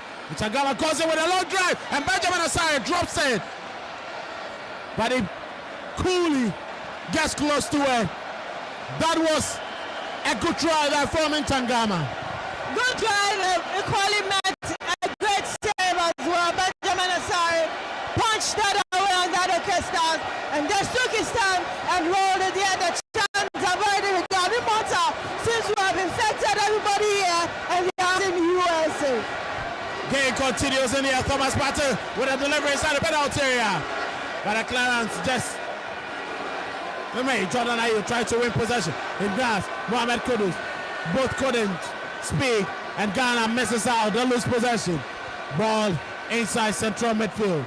Quick ball down the left-hand side. Ismail gets the better of Ali Dusaid, but Jonas Ajete strong on the ball, wins possession with a clever defensive tackle. Alexander Jiku finds Mohamed Salisu. Salisu close by Ebenezer Annan down the left-hand side of Ghana's defensive area. Ebenezer Annan, all the channels blocked. Gets the ball back into central defense. Mohamed Salisu. Salisu presses swing. It finds Jonas Ajeti. Ajeti to Kwesi Sebo. Antoine Semenyo looking for that run. And Jordan Ayew makes that run. A long ball in there. It drops. But that was a very good tackle from Dahoma. And the clearance comes in. Cleverly. Ben Said out to his marker. He goes into central midfield. Yassin leaves it down for his man. Yusuf. Zaidu Yusuf. To Adele. Adele quickly walks it to Soilihi. To find Kenan. Toy Bibu. Bibu leaks it down for Ismail. Back to Toy Bibu. And Changama, the captain, just on the halfway line. Sent in a long one. Rafiki trying to get onto the Alexander Jiku. Cleverly lofts that one over his man. Finds Halidou Seidu, who lofts it as a pass to find Mohamed Kudus. Kudus presses, swings down the left-hand side. He finds Ebenezer Annan. Annan wants more options down Ghana's left-hand side of attack. Jordan Ayew coming close, but not close enough. And he has to get the ball back into midfield. Thomas Partey beautifully finding Sibo. Sibo back to Partey. Partey finds Kudus. Kudus in a central attacking position. In Changama trying to bring his man down. But Kudus cleverly makes the pass to Thomas Partey. Rolls it down the right hand side. He finds Halidou Seidu. Seidu questions the ball off as himself as a passing outlet. He picks up the ball. Close by is Jiku. Jiku leaves it for Salisu. Salisu, Thomas Partey. Not the best of touches, and Partey has been forced to get the ball back into central midfield. Alexander Jiku for Jonas Ajeti. Ajeti down to his right. It's Halidou Seidu. Seidu to Sibo. Sibo back on the halfway line. Jiku to Sibo. This is beautiful, Kevin. Kevin, this is beautiful. See the Black Stars step up, playing some beautiful combinations. And you see, you're the one running the commentary. You can't just stop because it's pleasing on the eye. And that was a delivery there from Mohamed Kudus, not going as expected. And a long ball will come in. Jonas Ajeti cleverly chested down. Out to his marker. Lays it down for Halidou.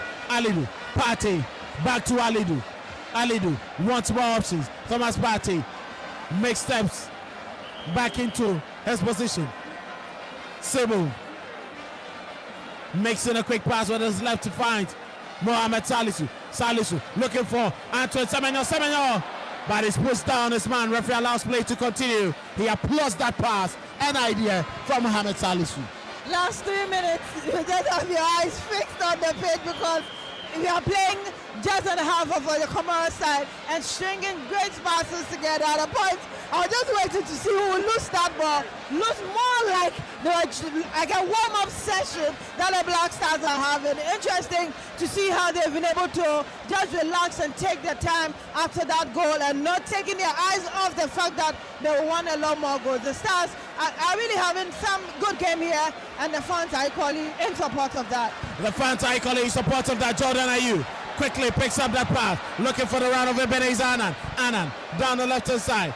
There's no option for him. Goes back to Jordan. Jordan finds Partey. Partey close by Mohamed Salisu. Salisu to Annan. Annan finds Jordan. Jordan trying to outwit this man, and a winter foul has been brought down by Zaidu Yusuf. Zaidu Yusuf brings down Jordan Ayew, and it's a free kick in the best of positions. Possession-wise, Team Ghana seems to be on top. On top with all of that possession and swinging that passes together, and I think that is the only thing that Comoros side could have done to bring down their marker with the ball, and just happened that it was Jordan who had the ball at that point in time. If not, that passing around, that good play, that good display we are having here would have just continued. Game on. 60 minutes done. Mohamed Kudus with a delivery inside the penalty area. But a clearance comes in from Fai Soleimani, who quickly finds Rafiki. Rafiki on the run, trying to find Ben again. But Antoine Semenyo once again with a quick recovery and he wins possession. Well, if you look at Semenyo this evening, he's showing flashes of what he normally does for Bournemouth, his club side. Drops deep into central midfield, try to mob up to do the defensive job. Attacking wise, he has been pretty decent this evening as well. See, the Black Stars, ever since they stepped out of the dressing room in the second half, the pattern of play, everything has been so different. The approach, like Abigail was saying earlier, for the past 3 minutes, you can't take your eye off the pitch. It's like the movement of the ball, it has been crisp, it has been fast, it has been swift. And the coordination among the players is a thing of a beauty. The second half has been better for the Black Stars. 60 minutes done. Half an hour more to play. Yeah, the Accra Sports Stadium, Ghana 1, Comoros 0. Alexander Jiku picks up the ball in Ghana's defensive third. Works the ball into midfield. Mohamed Salisu, Kwesisibo telling him to calm down. Picks up the pass. Gets Salisu the return. Just on the halfway line, Mohamed Salisu weighing his options. Picks up Thomas Partey close by Sibu. Sibu trying to best forward. Lays it down the right side. And Salih Seidu. Mohamed Kudus offering himself. Jordan Ayew. Bottom side. Jordan with a 10. Trying to outfit his marker. Kenan. Jordan Ayew. Fight Ali Seidu. Alibi. Kwesisibo. Trying to give him an option. Alibi. And Ali Seidu walks all the way back. And that was pretty dangerous from Ali. He's so naughty. You pick the ball at the ball and then you are running on the way post. I was wondering what was running through his head. But at the end of the day, he managed to send pass. Once he loses the ball, okay, game continues. Failed to deliver Mohamed. Ball. But that ball walks out of play. Throwing quickly affected. And Tangama, the captain for Comoros. Weighing his options comes in central. Kenan goes in shot. He finds Ismail. Ismail finds in Changama. Ali Seidu slicing to make the tackle. But ball back into Yassin. Yassin with a quick pass down the right hand side. He finds Daoma. Daoma goes in. Shot. And Changama still with the ball. Down his left hand side. Ismail on the run. Looking for a cross. Sends in a shot one. Jonas Ajeti, ball bounced just in front of him, but he managed to make the clearance. Mohamed Kudus, Jordan Ayew, Jordan picks it up. Kudus runs into a central attacking position. Thomas Partey wants it. Jordan, can he send in a cross now? Jordan sent in, but it's been blocked, and the clearance will come in from Yassin. Was there delay? The fault of that poor cross from Jordan Ayew. That delay seemed to have resulted in a very poor cross. Yeah, absolutely. You know, he was hanging onto the ball, trying to look out for different options because it was only Kudus that was actually in the box. Look, Otoado has been in the thick of everything here. Otoado giving the ball back to Ebenezer in one of the ways of when he's a footballer for the Black Stars. Now he's the coach, and this will be his second World Cup qualification as a coach, and that is good on a CV. Very huge. Excellent for Otoado. One will say that he's not really had a lot of games. He's not really been tested beyond qualifiers, but come on, you can't take it away from him. He just happens to be there at the right time, and everything just works for him, and he gets it done. It's a very good one on his CV as a coach. Very good one on his CV as a coach. Game continues with a quick ball down the left-hand side. It's Yassin. Leads it down for Ismail. Ismail to Kenan. Kenan leads it from Daoma. Back to Kenan. Kenan trying to burst into attack. Kwesisibo trying to block the channels. Ismail, and he runs the ball over the touchline. It's going to be a throw-in for Ghana. Jerome Opoku. Christopher Bonsuba. Kamaldin Sulemana. Thomas Brandon Asante. Caleb Uenchi. Abdul Fattah Isahaku all warming up. Throwing quickly affected. Ball to Mohamed Salisu. Salisu, a twist and a turn. Goes in shot to his goalkeeper. Benjamin Asari. Asari screens the pitch. Was looking for Antoine Semenyo, but the ball has been picked up by Comoros. Thomas Partey. Clever on the ball. Intelligent. Holds up play beautifully. Finds Ajeti. Ajeti back to Partey. He picks up the return. Mohamed Kudus with a back flick. Finds Partey. Strong on the ball. He's been fouled. It's going to be a free kick against Yassin. Bringing down Thomas Partey. Thomas Tebate is a big match player. He has seen it all. Look, the way he carries himself around the pitch, he has this aura. He's calm, he's composed in terms of the decision making. When he's stepping out of position, he makes sure someone is behind him. You can't just get this by fluke. You have to end this. And look at Jordan. You need to end this. Ball drops in, and Mohamed Kudus was looking at getting that pass. But miscommunication between the two. Rafiki, and that was silly there from Mohamed Salih. So he went in with the arm, and he'll be left off the hook. Substitution for Comoros, and Yassine Boren is going off, and in his place Mohamed Iyad is coming on. That was quite a bad tackle there from Mohamed Salih. Quite unnecessary. I think that the game had gotten to a level that did not warrant that level of attack on Comoros. The Stars already in control of the game, and I think he needs to calm down and lower his attacking abilities when it comes to those instances. You have the ball, just make use of it and let certain things slide. You will lose some, you have won most of it, so it was quite unnecessary. It was quite unnecessary. Game continues. Jonas Sajeti winning at the right hand of Gant. Will there be any alterations you would want Otto to make to his team at this moment? Well, we need to have Abdul Fattah Isaku, Kamal Din Suleimana, and I would love to see Brandon Thomas Asante. Has been brilliant for Coventry City in the championship this season, but he has not had enough. But he played in the last game. He had about 5 minutes. I want to see him here at home. Okay. Have that comfort. Okay, we need to see.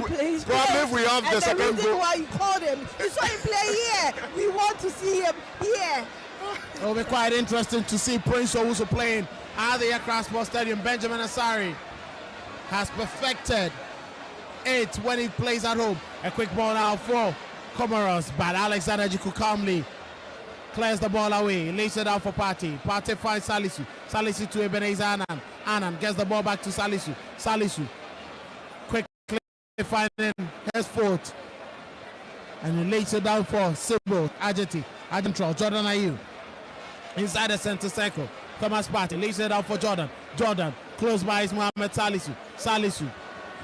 Salisu sent in a long one. Antoine Semenyo. And he's been flagged offside. He wanted that pass earlier. You look, he has this upper strength. Look at the way he blocked the defender. It's not any kind of a striker that can do that. His thinking is quick. But you see, sometimes the problem with our creative midfielders is you've got to make the decision quicker. You've got to play through it. And it looks like Joseph Penso is being invited over. Joseph Penso getting ready to come on. He's taking off his bib and he'll be getting on his shirt to come on very soon. Caleb Yunchi also up. Still waiting to see what will transpire in the next couple of minutes. Mohamed Kudus has been brought down. Free kick for Ghana down the right hand side. A long ball trying to look for Antoine Semenyo. Clarence comes in from Kenan. Throwing down the right hand side of Ghana's attack. Ali Duseidu picks it up. He wants Semenyo to quickly turn and pick up the pass. Ali Duseidu. Seidu throws it down to Antoine Semenyo. Back to Ali Duseidu. But he's lost possession. But the Waynes are throwing. Throwing quickly effective. Jordan Ayew inside the penalty area. Strong on the ball. Jordan looking for the dribble. He gets past one man. Goes in with a delivery, but too close. And Adele grabs it. It was quite a comfortable catch by Adele. Jordan once again had control of that ball. I think that was flanked by a lot more Comoros defense that they were not able to get out of that. I think after 70 minutes, we'll need some fresh idea. Ricardo decides to make a change after those minutes. I think that it's only fair that we get to see a lot more ideas. And that was a wild effort there from Ebenezer Annan. It looked like he didn't want the ball to go out of play for a throw-in, and he ended up nearly crossing a goal. Caleb Yunchi also coming to undress. Caleb Yurinchi also undressing, and we'll be looking for another substitution that will be coming up. It looks like Kodupra would also get red. Come on. Game continue, and Ali Seidu picks penalty area. Ali Seidu on the ball. Can he win it as well? To pick Ahmed Kudus, and his favorite Kudus guys inside the penalty. Ahmed Kudus back at the close. Solly Ahmed. That was a brilliant run into the penalty area, but a cutback was just not an accurate pass for any Ghana set. Kudus is a very lethal player. Look, the drop off shoulder, the way he wriggled his way through the two defenders, had the byline, cut back. He was actually looking for Antoine Semenyo. At the corner of his eye, he saw him coming. He saw him coming, yeah. But Semenyo didn't right. Semenyo should have a decoy run and then step back and cut the ball. He went inside. Actually, Jordan was lurking at the far post. Corner kick for Ghana. Mohamed Kudus once again sent in a long delivery. Who's going to get onto that? But the referee whistles for a foul there against Alexander Jiku as he held on to his man. The goalkeeper was also pushed inside the penalty area, and the two players are going to be up shortly. Kasim and Dahoma and Adele, the goalkeeper, are up. 90 more minutes to be played. Sporty 106.1 FM in Accra across our affiliates in Kumasi and Takrady. On your Digibox, we are live. Just scan and search for Sporty FM. We are also live on Facebook, across other socials, YouTube, X, Instagram for all the lovely videos and pictures, on TikTok as well. Find us at Sporty FM. Jordan Ayew with a clever touch, invited Berezana Annan. Not too much space for him to pass the ball. Goes all the way back to Jordan Ayew over the halfway line into defense. Salisu makes the 10. Mohamed Salisu sent in a long one into the attacking area. Mohamed Kudus, but a clever dart there from Ismail. Wins possession, he finds Kenan. Kenan back to Ismail. Ismail looking for a best in run. Lets it down for Ben. And Saeed Rafiki. And it's time for Ghana to make the substitute. Jordan Ayew. Jordan has played his part, and he's been replaced by Caleb Yurinchi.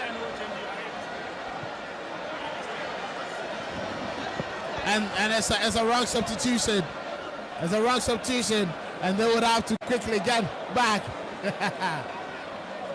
Otoado shouted, that's not it. We'll wait to see. Comoros, however, in possession of the ball. Price Soleimani gets penalty area. Thomas Partey cleverly winning possession, but he lost control of the ball. Alexander Jiku with a wild clearance, but it comes of his man Ismail with the ball. Lays it for Nchangama. Nchangama weighs his options, but no space, and he would have to walk back to his left hand side of attack. He leaves it for Ismail. Back to Nchangama. Nchangama close by. Inside Rafiki picks up the ball, leads him for bedside. Ball inside a very good shooting territory. Comoros looking for the equalizer. Benjamin Asari comes to the edge of the goalkeeper's area, and he got us an applause from the fans for him. We saw it all the way through. The judgment was spot on. Stepped out, grabbed it convincingly. And anytime he grabs the ball, look, the energy in the stadiums always goes up. And you look at the Black Stars. After playing so well within 60th minute to the 70th minute, they decided to go into mid-block again. No wonder they are about to effect triple substitutions. A long ball into Ghana's half, but it's been quickly blocked by Ben Said. Said lays the ball down in midfield for Zaidu Yusuf. Yusuf weighing his options. He goes in short. Zaidu Yusuf. Yusuf picks up the return, looking for that run. Zaidu Yusuf. Mohamed Iyan wants that ball, but Yusuf has been brought down. And this is the time for the substitutions to be made. And Kwesi Sibo going off, and his place, Caleb Yurinchi. Sibo goes off. Caleb Yurinchi comes on. Joseph Penso comes on for Mohamed Kudus. Joseph Penso comes on for Mohamed Kudus. And Ali Dusaidu is off. Kwajo Pompepra on. These are the substitutions. Spot on if you ask me. You see, remember that pass that started to swung in to Mohamed Kudus. Hitherto, Kudus would challenge for it, getting tired his best, and he's just wearing off. So for me, another shape of Mohamed Kudus, you would love to watch him. And so for me, it's a like-for-like change, different faces, but I feel that the energy will be the same down the flanks.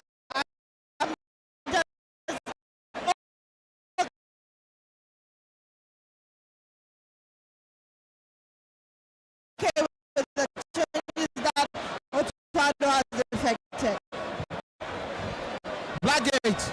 Otuado, bring it on Kwajo Pompe. There's a guy PM club competition.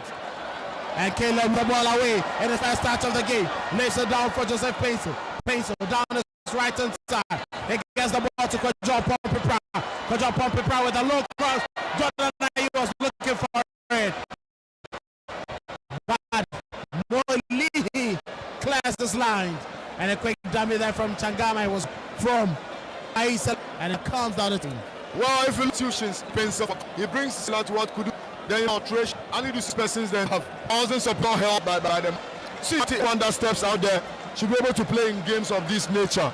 It's all about giving them the feel of the national team, what it entails to play at the national level. He has not Kwesi. He's carrying a caution. So I think he's just been cautious with him. But ever since, even from that time that he got booked, he played a very decent game here in terms of his movement on and off the ball. I think he gave another decent account of himself in front of our eyes here. Kwesi gave a perfect account of himself. Game continued. Kwajo Pompe trying to outward his back and lays the ball down for Caleb Rinchi. Caleb playing in his favorite position. A role that he has perfected for club side FC Northland. Lays the ball now for Mohamed Salisu. Salisu with a long ball. Joseph Peso, can he latch up to it? Pacey Joseph Peso, fresh legs. Pompe gives him an outlet. Joseph Peso lays it down for Pompe gets into the penalty area. Pompe but that was a heavy touch that couldn't allow him to get the ball into the penalty area. This is a fresh energy and fresh ideas I was talking about. It got to a point the Black Stars were just getting stale, they're tired, and so the certain surging runs you wouldn't have gotten. But I think that was a good run from the third pencil as well. The idea, the thought was just on point, but the delivery unfortunately did not get us what we all wanted from it. Kwajo Pompe places club football, 4 knees in front. Throws it down quickly, gets the ball back and delivery inside penalty area. Many will be asking questions, but this is a guy who is an adept centre back. Yes, he's been played out of position, so maybe probably he's versatile. That's why he's trying to use him in one of the improvised positions. We've seen how Ali Dusedu has been poor in the game, so if you have someone in his mold that can be able to help you out, then I think you don't fault Coach Otuado for long. Kwajo Pompe loses out on that challenge. Jonas Ajeti, he's been dribbled. Quick ball now for that, and he goes in with a drive. Benjamin Asari was coming out of his goalkeeper's area. He saw him out, but that drive comes ahead, going off. Faiz Salamani is going off, and in his position, Luton Ryan. And then Ntangama also goes off. And Maulida. Ntangama goes off, and Maulida also comes on to replace him as a like-for-like substitution for them. And it's time for Ben Said to put on the captain's armband. Maulida Muziali. And it's Thomas Brandon Asante. And then Christopher Bonsuba. It doesn't look like a job pump. Prince Owusu is going to have a taste of this game. Abigail doesn't seem happy. Abigail, there's no Ghanaian that is not happy today. Put yourself in the mood and be happy. A quick ball in there. Caleb misses out. It's going to be a foul and a yellow card to Caleb for handling the ball. That was uncalled for. He got bumped off the ball. He never expected his opponent to barge into him. He was actually looking for the referee's whistle. He never got that. And sometimes you've got to take one for the team. And you will not fault him on that particular occasion. I think that the first time I watched Caleb against Mali, I thought that he was trying so hard to impress. And it looks like any other time he gets onto the pitch, he wants to impress. You're already with the Black Stars. Take your time and play. What he did right there was just unnecessary. That's a clever touch in there from a delivery inside the penalty area. Jonas Sajeti rises high and he heads it out. Thomas Partey out to this man. Joseph Petzl on the run. Partey finds Benson, but he was too quick for the pass. Benson was looking out for with one football in front of him rather, but Partey decided to play the ball on the floor. And the weight on the pass couldn't get to him, but that would have been a brilliant pattern of attacking play by the Black Stars. Game continues. And that's a good ball inside the penalty area. Drives comes in, but the clearance comes in. There from Ebenezer Annan. Jordan Ayew, strong on the ball. Annan gets him an outlet down his left-hand side. And Jordan calmly finds Salisu. Salisu shortly gives the ball away in midfield. And it's picked up by Zaidu Yusuf. Yusuf lays the ball for number 40, Sheted Man, who just came on. He's causing lots of trouble. That is Luton Ryan. A delivery inside the penalty area. Benjamin Asari knew exactly where that ball was going, and he quickly takes some time to speak to his men. Keep your concentration. Jordan looks worn out, but I think Otado might not go take you from that substitution he did against Mali. Got the fans roaring at him, and Jordan himself unhappy. I remember that substitution was done together. Jordan himself and Kudus being substituted at the same time, but I think that the way he's losing balls, it just shows that he's just tired and worn out. But what can he do? Leader of the side, still on the pitch. Leader of the team still on the pitch, but I'm not sure 81 would be angry if Thomas Brandon Asante comes on for the final minutes. Jordan Ayew with the ball. Antoine Semenyo. Jordan strong on the ball, gets into a very good position. He finds Antoine Semenyo. Semenyo goes in with a cross. He was looking for Joseph Pencil, but a clearance wildly comes in from Ismail, who read the situation. Ball didn't go off the line. It's picked up by Luton Ryan. He's been brought down, but referee allows play to do. He said that was a fair challenge from Antoine Semenyo. Semenyo recovers beautifully. Finds Thomas Partey. Partey looking for the run of Jordan Ayew. He rates play, sent in a drink of a pass, but not too heavy. And Ghana lose possession. Ebenezer Annan with a high foot. Referee allows play to continue. Luton with a quick ball down the right hand side.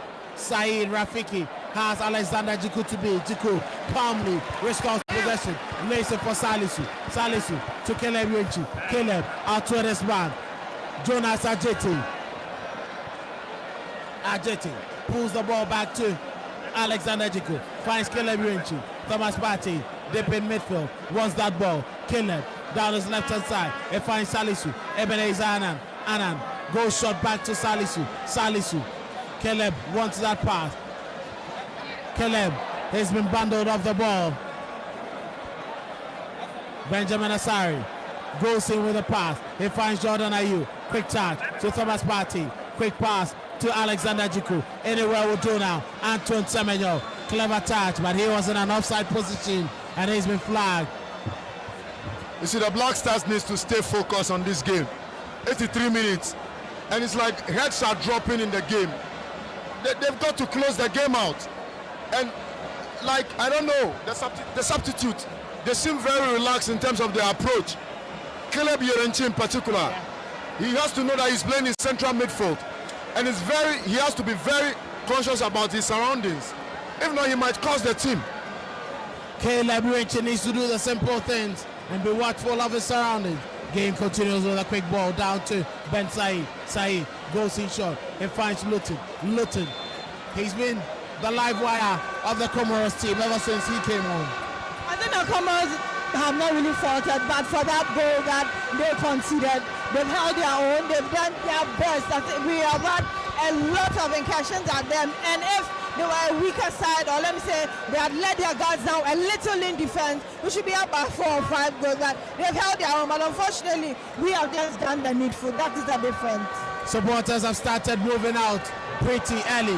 Jordan Ayew, Thomas Partey was trying to put his captain in a race, but that was too heavy for him to get to.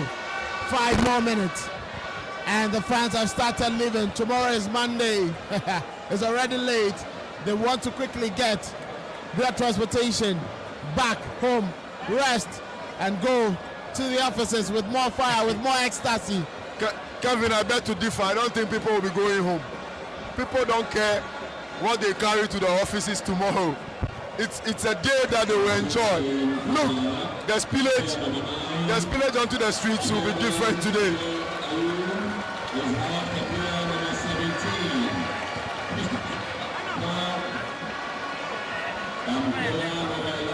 Substitution for Ghana.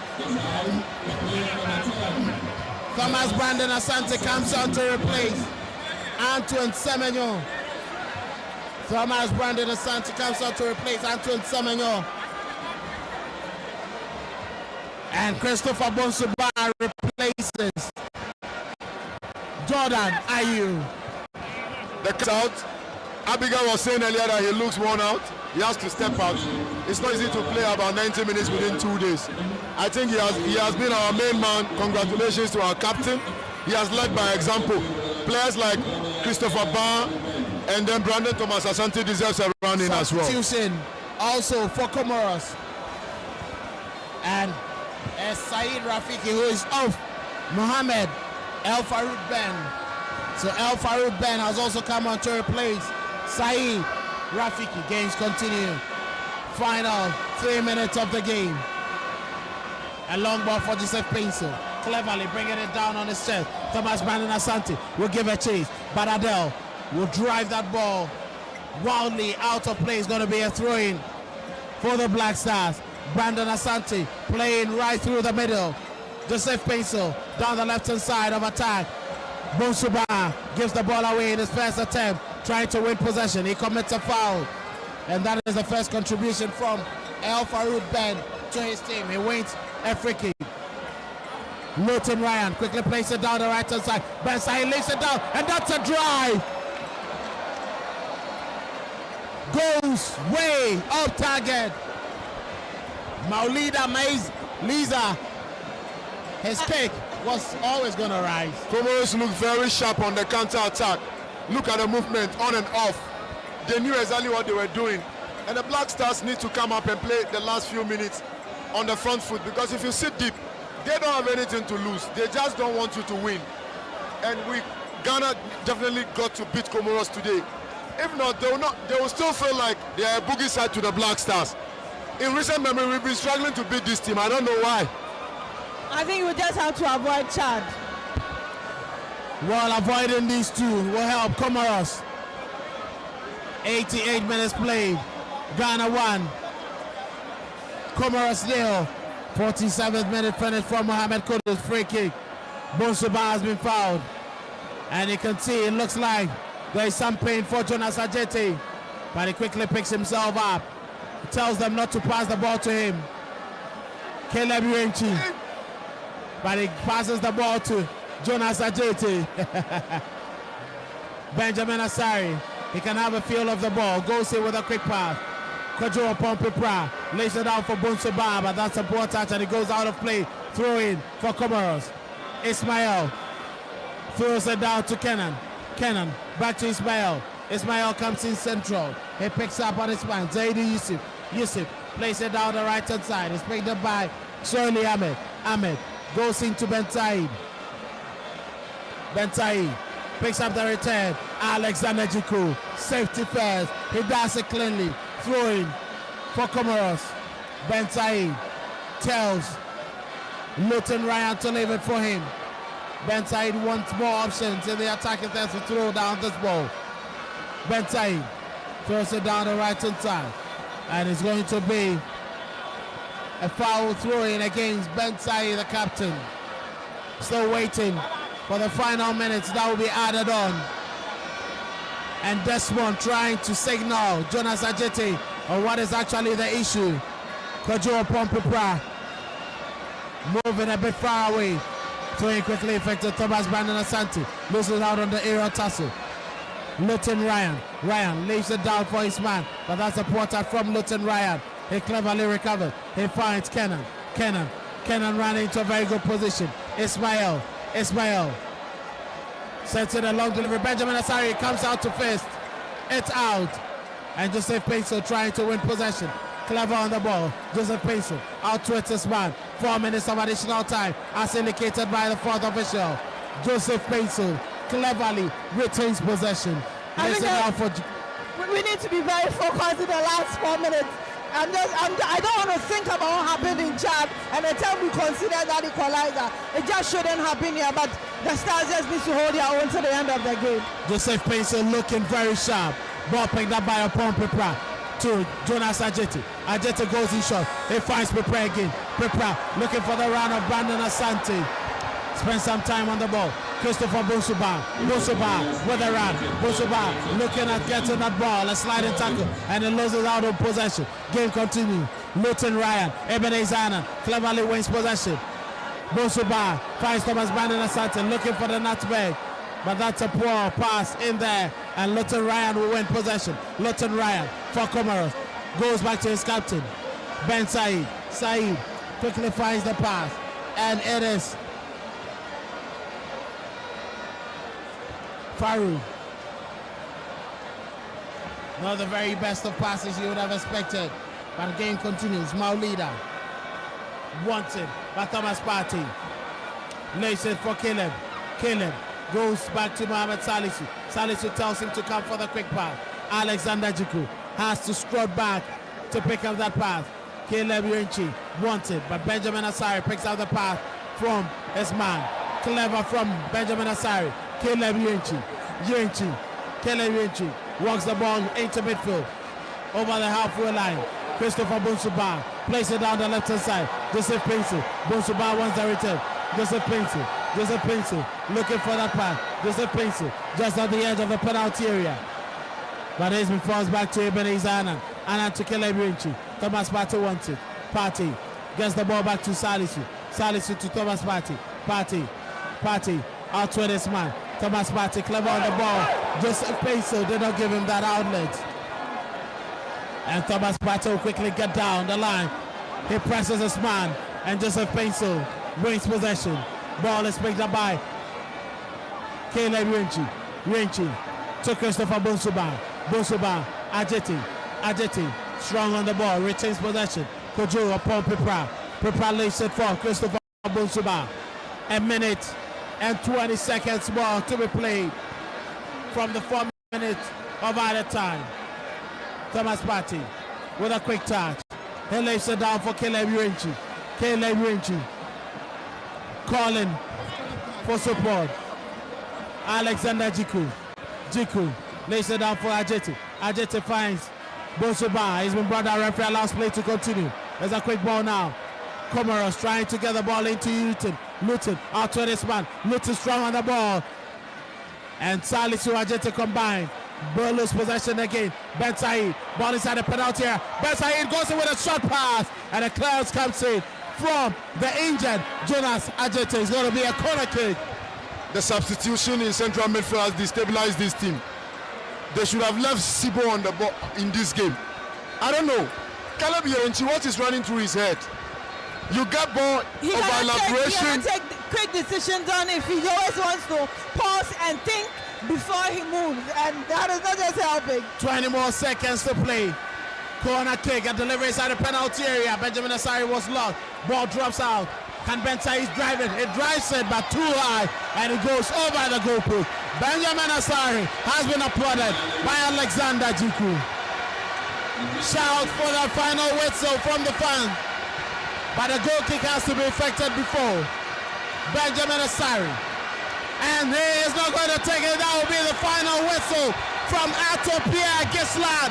And Ghana has qualified for the World Cup 2026. That will be played in USA, USA, Mexico, and Canada. And that's look too interesting. When Ghana missed it out on the AFCON. But they make it to the World Cup as a wonderful from the black, not too overly dominant, but it does the job to give them 25 points and a ticket to the Mundial. Congratulations to the Black Stars. They've earned this. They had a very poor result in the AFCON qualifiers, but in the World Cup qualifiers, they've really delivered a masterclass performance. They've lost only one game, drew only one game, and they've won the rest of the games. 8 wins, 1 loss, one draw. That's a pretty decent. And see everybody in the 2026 FIFA World Cup in Canada, Mexico, or United States of America. This is the Black Stars. Still qualification right here before our eyes for the 5th time in the history of our country. Today everybody will be relieved.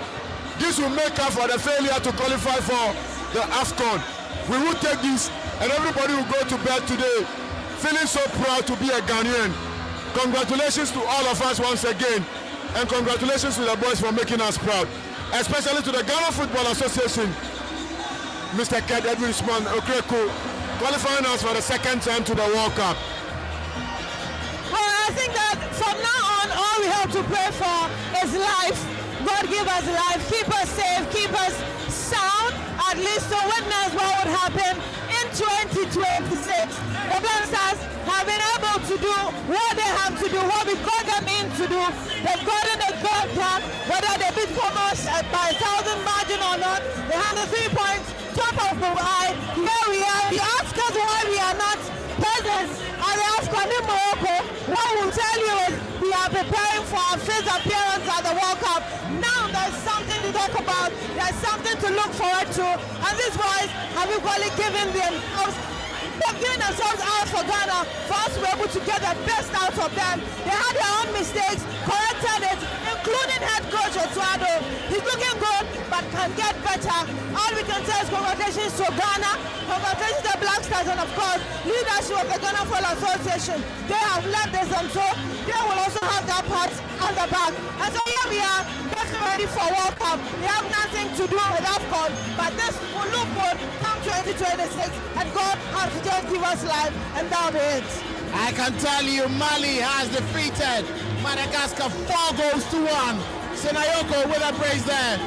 And if you look at the table, Ghana 25 points, Madagascar 19 points, Mali with 18 points, and then Comoros with 15, Central African Republic with 8, and Chad with just a point at the base of the table. And the Black Stars have made sure that the head-to-head against Comoros is now level.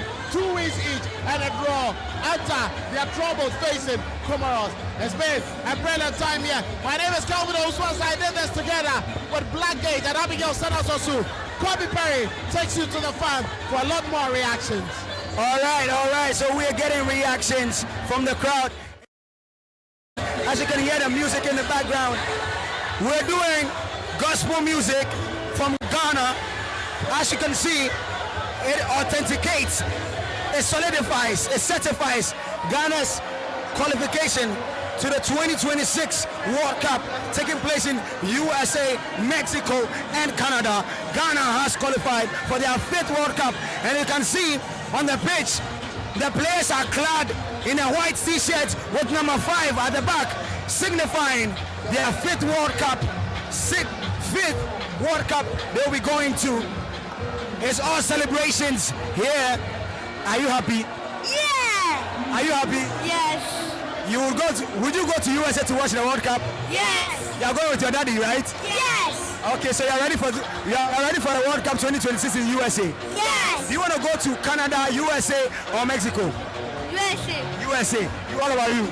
USA. All right. So I have some kids here who are enjoying themselves. As you can see, she's in a celebratory mood. Come on. Give them. Go. It's awesome. So I can see that you. Come on.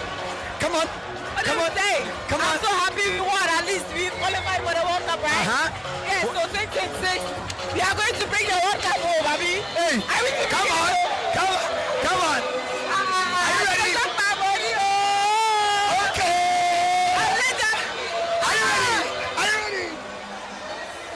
One time, let's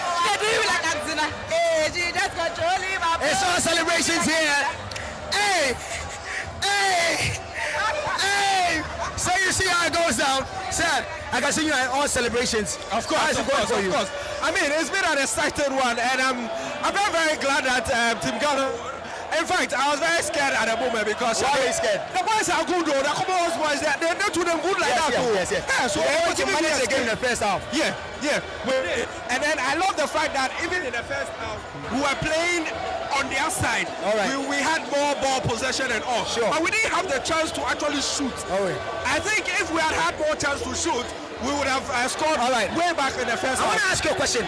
With this team that we have, do you think that Ghana will be able to qualify from the group stages, no matter the group that they put us in? Wow. I think we need to do more work because I won't lie, the boys are good. The boys are good. But looking at what the other countries are doing, how they are playing and all, it's a bit shaky.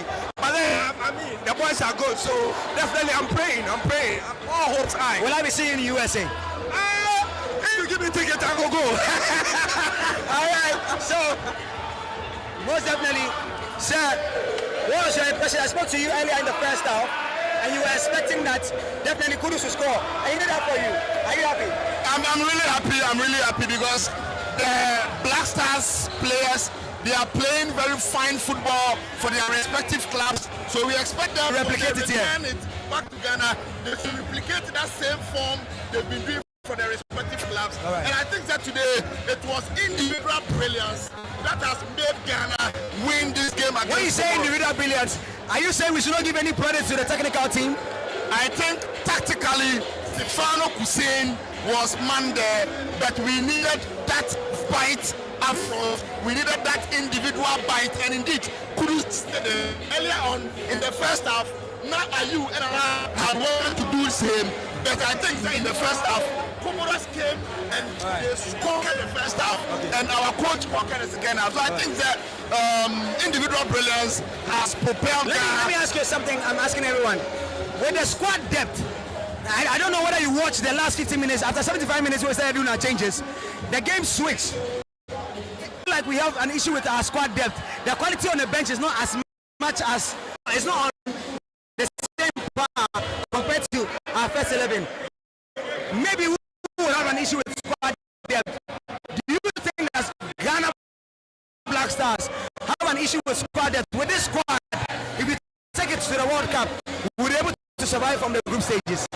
I think that this squad depth you are talking about, the players, these are the players Ghanaians and for their that we should. The players are good, but how to arrange them on them be the problem. Because you cannot tell those guys that came in, they are not good players for their clubs. But I think that our problem has been how our technical team pulled the boys together. And indeed, when the second half we made some changes, the game switched back to Comoros, which you were on tenterhooks. I was on tenterhooks, but eventually the boys have been able to live up to expectation. So I think that it's not the squad that the players are quality, but I still maintain my stand.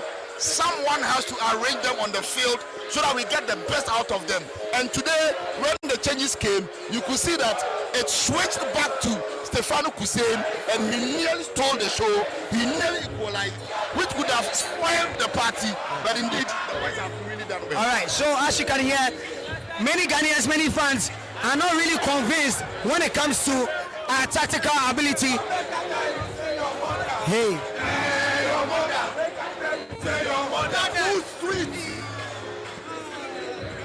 I say we are in happy mood. We are celebrating. It's a Ghana win. Ghana has qualified to the World Cup 2026.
All right, so I'm still taking reactions from the stands. I have here Ember Power. Ember, how did you see the game? I think it was a beautiful game. From the look of things, we wanted to punish this Comoros side. Yes. They've been for a lot of good reasons. Yeah. They've been an MSS in 2021. 3-2, and also on top of it, our captain also had a red card. And in the start of the World Cup qualifiers, they also are the only team that handed us our defeat. Yes. And so for that matter, we needed to also get to a point whereby we also clear ourselves. And on top of doing all this, the most important thing is that we did this to qualify for the World Cup, the Mundial. And this is our fifth time. It's a good feeling as a Ghanaian, and I know the players are also happy for doing this, especially the captain for the team, Jordan Ayew. I'm sure he'll be so proud of himself for achieving this point for himself at age 34. Doing this for himself isn't a joke. So as a Ghanaian, I'm proud to be a Ghanaian, and I know these boys go make us proud. All right. I want to be very, very more specific with you. From my observation, the 75th minute changes switch the game, the tendency of the game towards the Black Stars. In the first 75 dominant, there was actually no attack apart from the loop. Comoros went to the first half, but after the changes, the game switched. The intensity of the game switched onto the Black Stars, and we're a bit unsure of what was going on. Do you think that the squad depth that the Black Stars has is enough for us to qualify from the group stages of the World Cup? Well, it will not be enough because this is football, and football has injuries. Football has also a lot of forms of taking out players out of the game. Yeah. But I think with the substitution the coach did, I think he erred.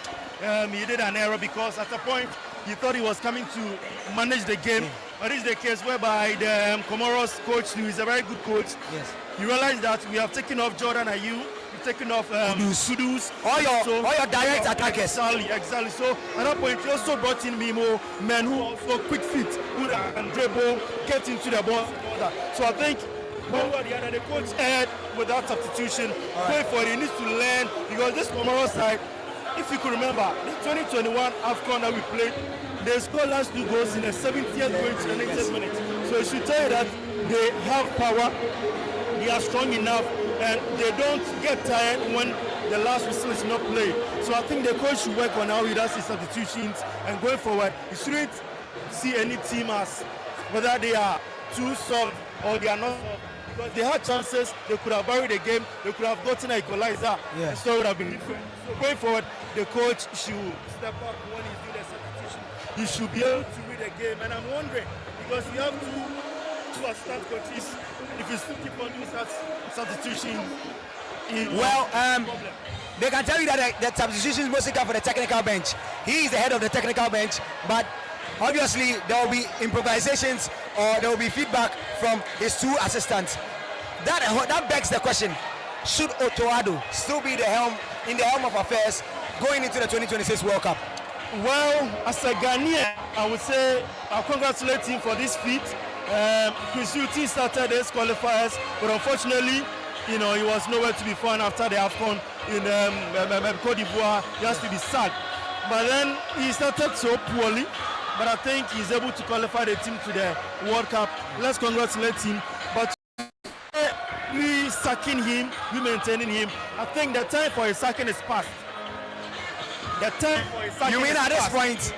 At this point, no. There's nothing we can do about it. Because if a coach is able to qualify a team to an AFCON, that's a big blow. But other countries have the guts to take that bold decision of still changing their coaches after the qualification, after the certificate of qualification. They still have the guts to be able to change their coach. So why is Ghana different? I think Ghana is not one of those countries. Let's say La Côte d'Ivoire, who had the guts enough to change their coach for MS5 in the early stages of the tournament, and MS5 took the team to win the trophy. So it means that the decision that they took actually helped them. But this is Ghana, we don't have the boss.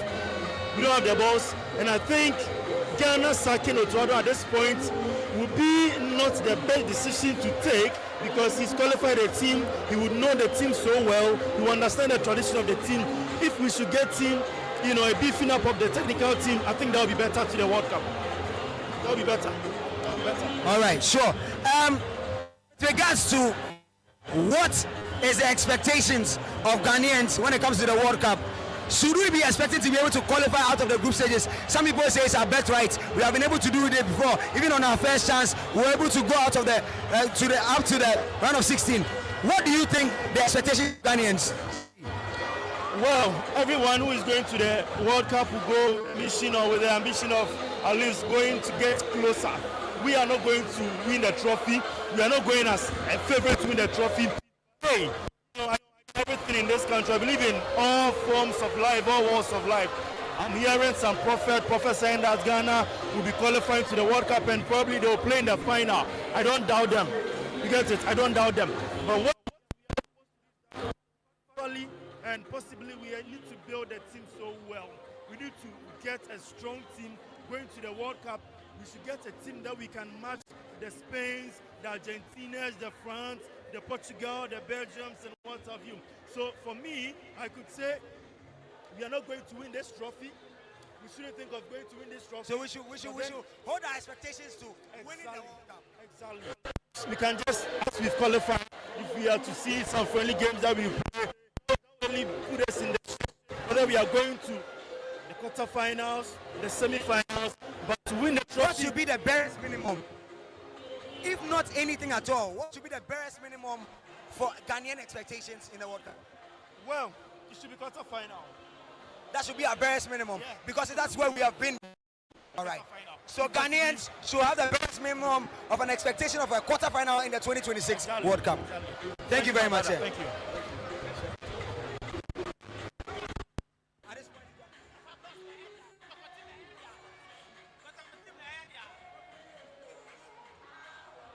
All right, so still getting expectations. I still have onlooking here. Sir, how did you see the game? Were you impressed? Were you impressed, sir? I think that because we need to do a job and just qualify, and they've done their job, that's what it could be. So as far as we qualify, for me, I'm excited. You're excited. With regards to the Ghanaian squad, do you think the squad that we have, the set of players that we have, it's okay, the quality, the standards, enough to be able to bring us up?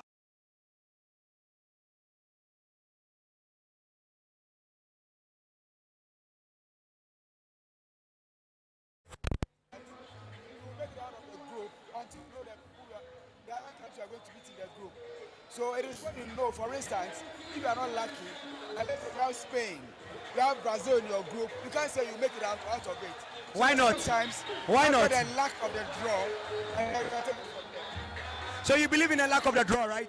Of course, we need a lack of the draw. Well, if we appear as dark horses in this Ghanaian World Cup, and we eventually get in a group where we are lucky enough to compete, what should be the start of expectations? Stages, round of 16, quarterfinals, semi-finals, final. I think that with a new format, it's going to be a 3-country group. Yes. Which means that we play 2 games and can make it to a round of 16 or round of 32. I don't know which one it is now.